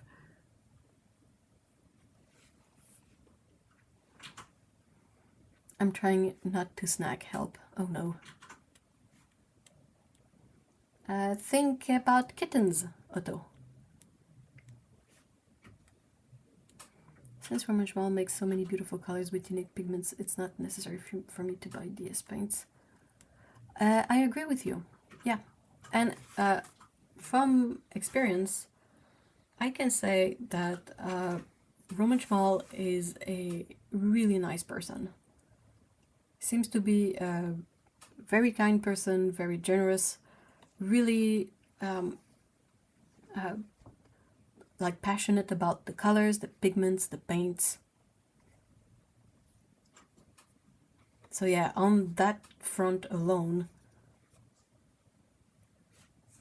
I'm also been really broody about getting a cat and trying... Oh no! Dang, think of... Okay, so not food, not cats. Sewing projects? I'm trying. Romanchmal is always happy to answer any questions you have. Yeah, and you, like, chances are you're gonna get the answer from him specifically. Which is really cool when you think about it. Because it shows a level of care.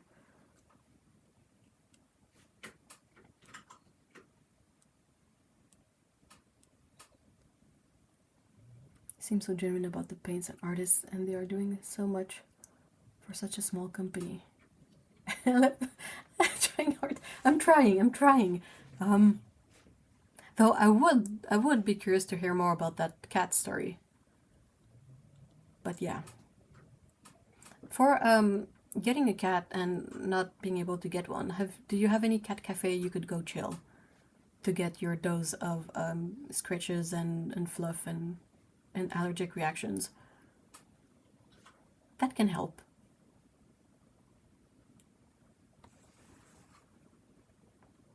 What about getting a, instead of a snack, Otto, what about getting a herbal tea?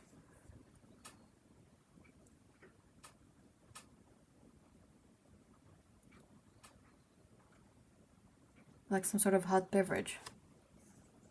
Or a mug of broth or something, just something warm. I feel like that helps. No cat cafes. I don't like cat cafes. I don't think cats are suited to cat cafes. Really?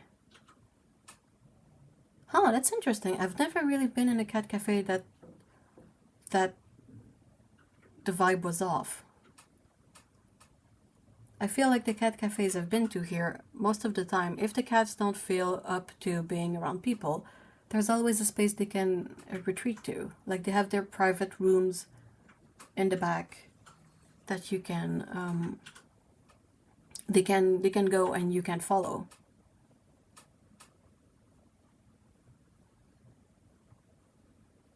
I currently crave a freshly pressed orange juice. Ooh.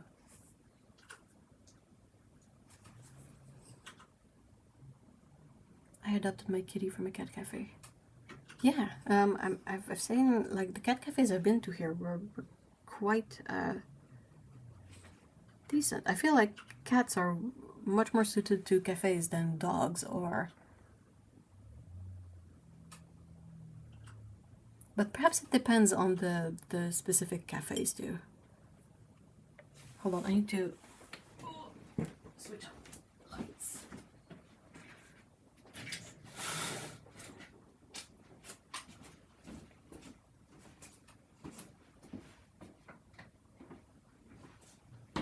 Sorry, I'm back. I wish I could just borrow Pico. Yeah. Pretty sure she would appreciate being without Scout for a few days. Cats. Cats!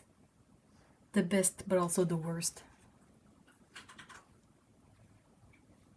Hey, speaking of cats, who's that?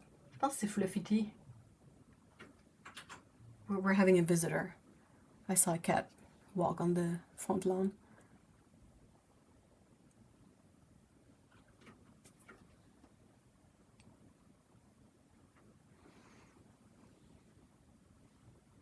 I wish I could take you to the local cat cafes, Otto. Perhaps you would find them a bit more balanced.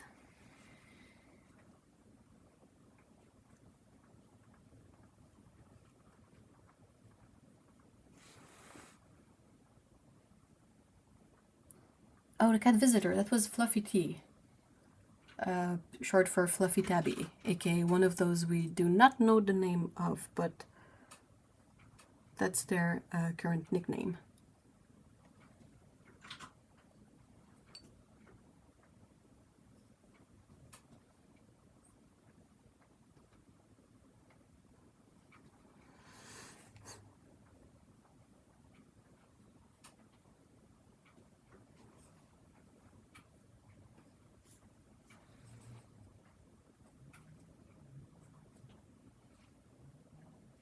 Well, I think I'm mostly done. Like I'm only noodling with this and not sure what to do to make it look any better-ish.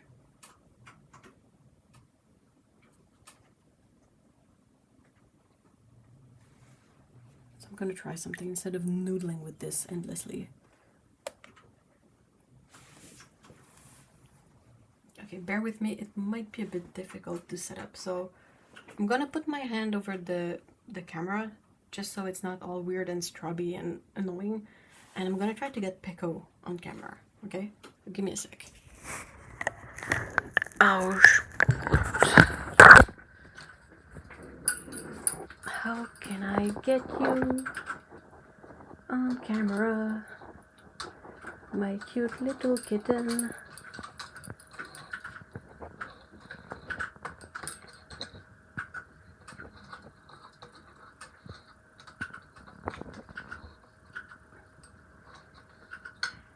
Oh, she's so cute. How are you so cute? Okay. have to move, chat. Be patient with me. This is a really difficult situation because my cable from my phone is just a bit too short to be really convenient. Oh, that's my big legs. How can I make this work? This won't go back any further. This won't reach.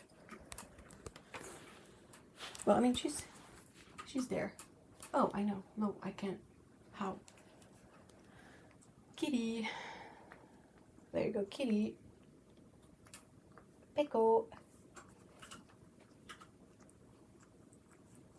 Pickle, pickle, pickle.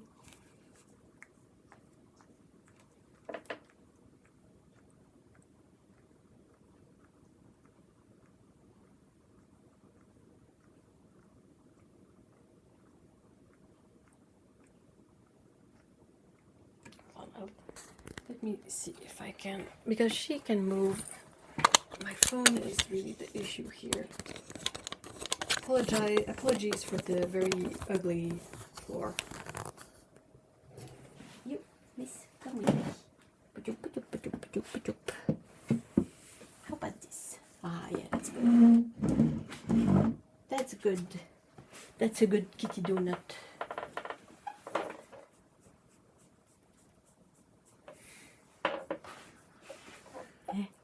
Hello, Pipette. Wait. She was super restless earlier, but now she's settled down. Finally.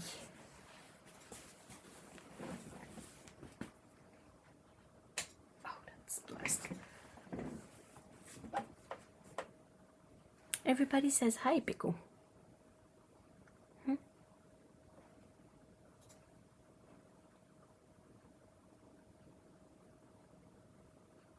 Otto loves you. Otto is sending all the love to you, baby. She's like, Mom, let me sleep.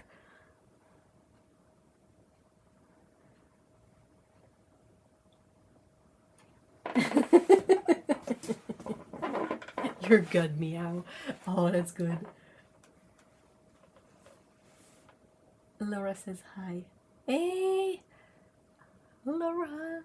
I'm glad. Oh, I kind of missed the updates on that little precious kitty. She is really soft. I will just keep petting her head because she has a kind of a skin sensitivity issue with this area, and I don't want to make her twitch too much, but she is really soft. And this part here, the head is extra soft. Also, she's got her winter floof on, so...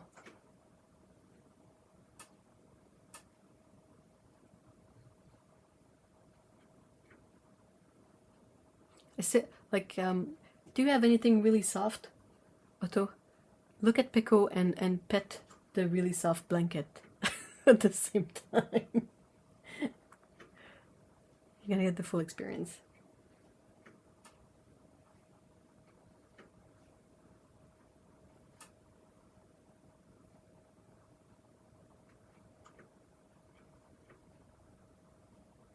Pico is almost 14. They're getting old. They're old kitties.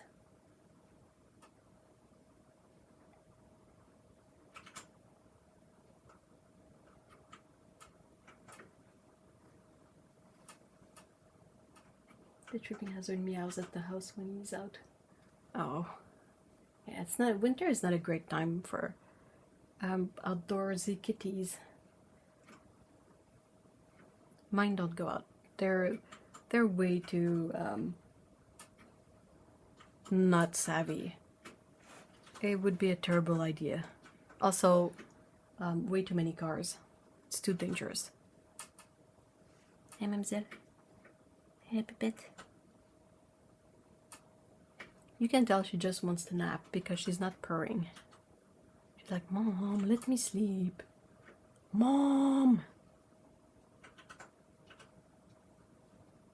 I just want to sleep. How are cats in your area still out and about? They are so thick.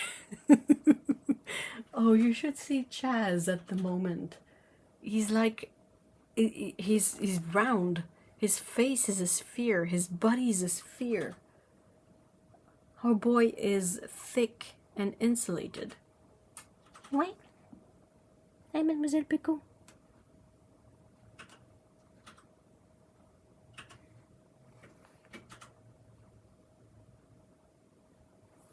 But yeah, they get super thick. And at one point I was kind of worried because it was like minus 20 Celsius or colder, and Chaz was still outside. And I was like, dude, how is he not cold? And he came by, chilled by. I gave him a couple of snacks, and he left. And I looked after he had left, and the spot where he'd been, the snow was completely melted. They generate so much heat. They generate all the heat. They're really not.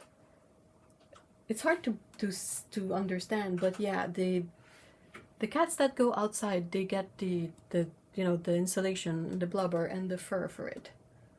Except Shiro. Shiro hates the snow. She hates the cold. She doesn't want to come out. We saw her once when it got just a bit warm enough so the snow all melted, and she came out then. But ever since it snowed again, she hasn't gone out. Yes, it's really important, Otto, to put your paw... Oh, sorry, baby.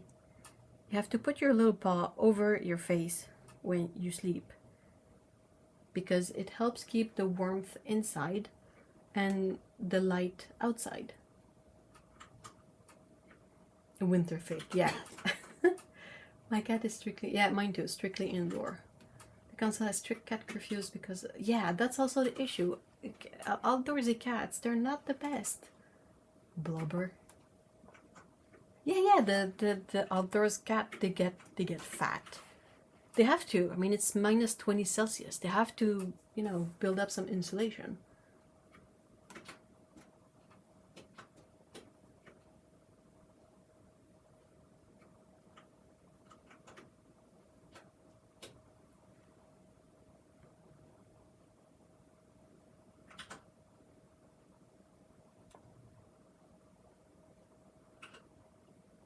It's just also very impressive to see the long-haired cats that go outside in the winter. Like, you wouldn't think that a cat can generate that much floof. They get so floofy.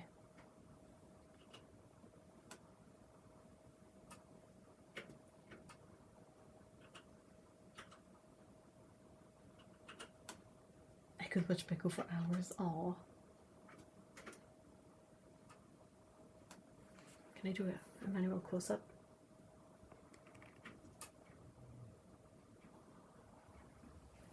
Attention mes bébêtes.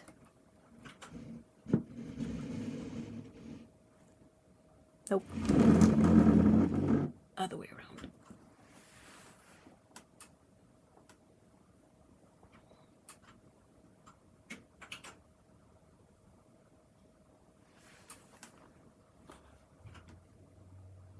When my boyfriend and I will get a cat, they will stay indoors all the time.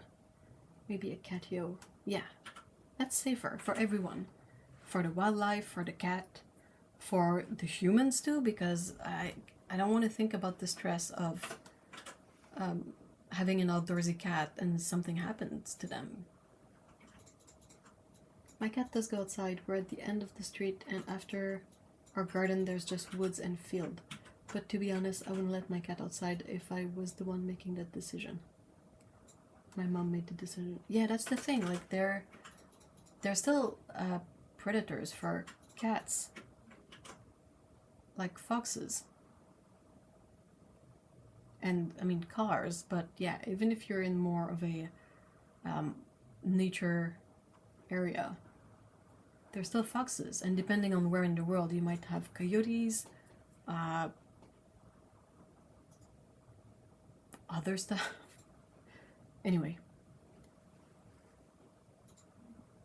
let's see if I can do an extreme close-up of your little face, and then I will end the stream.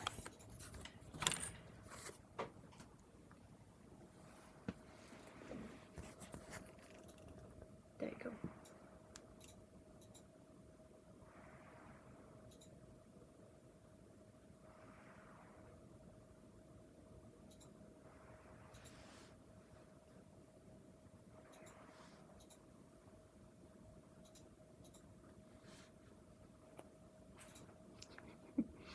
Sorry, Pico. You wake me up all the time. All of the time.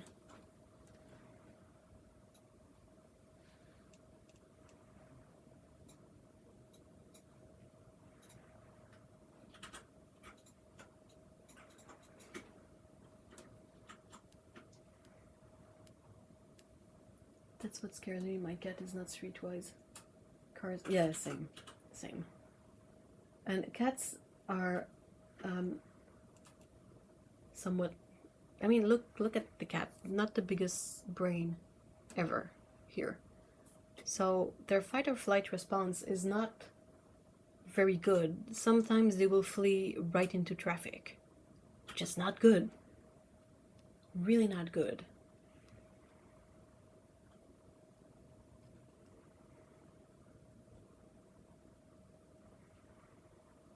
Magpie swooping. Oh, I remember a story about someone being, like a human being attacked by magpies.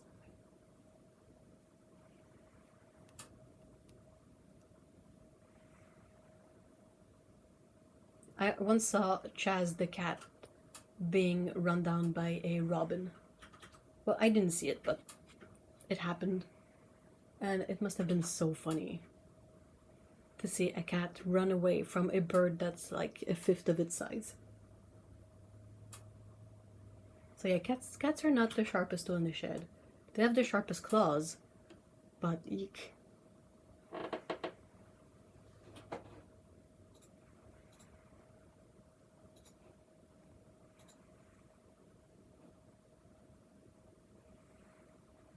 Alright, Pico, do you have any last words? Anything you want to show? Can I show it? Oh, I think we can see perhaps a hint of a toe bean. Here. Just a little bit of a toe bean.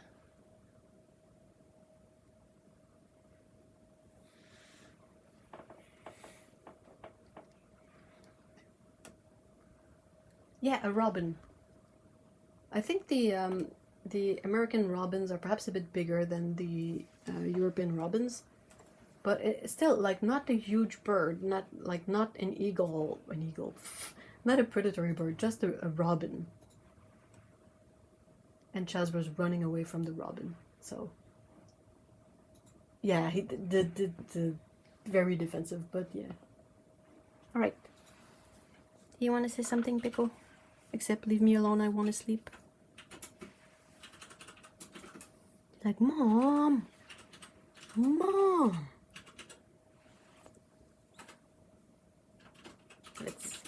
Let's cover you up properly with your tail. All right, enough messing with the cat. Have a great weekend, people, and yeah, I hope you have a great time, great weather, some bit of time to be creative in whatever way you decide, and yep, thank you so much for stopping by and for indulging in this cat moment. And see you all in the next live stream. Bye bye.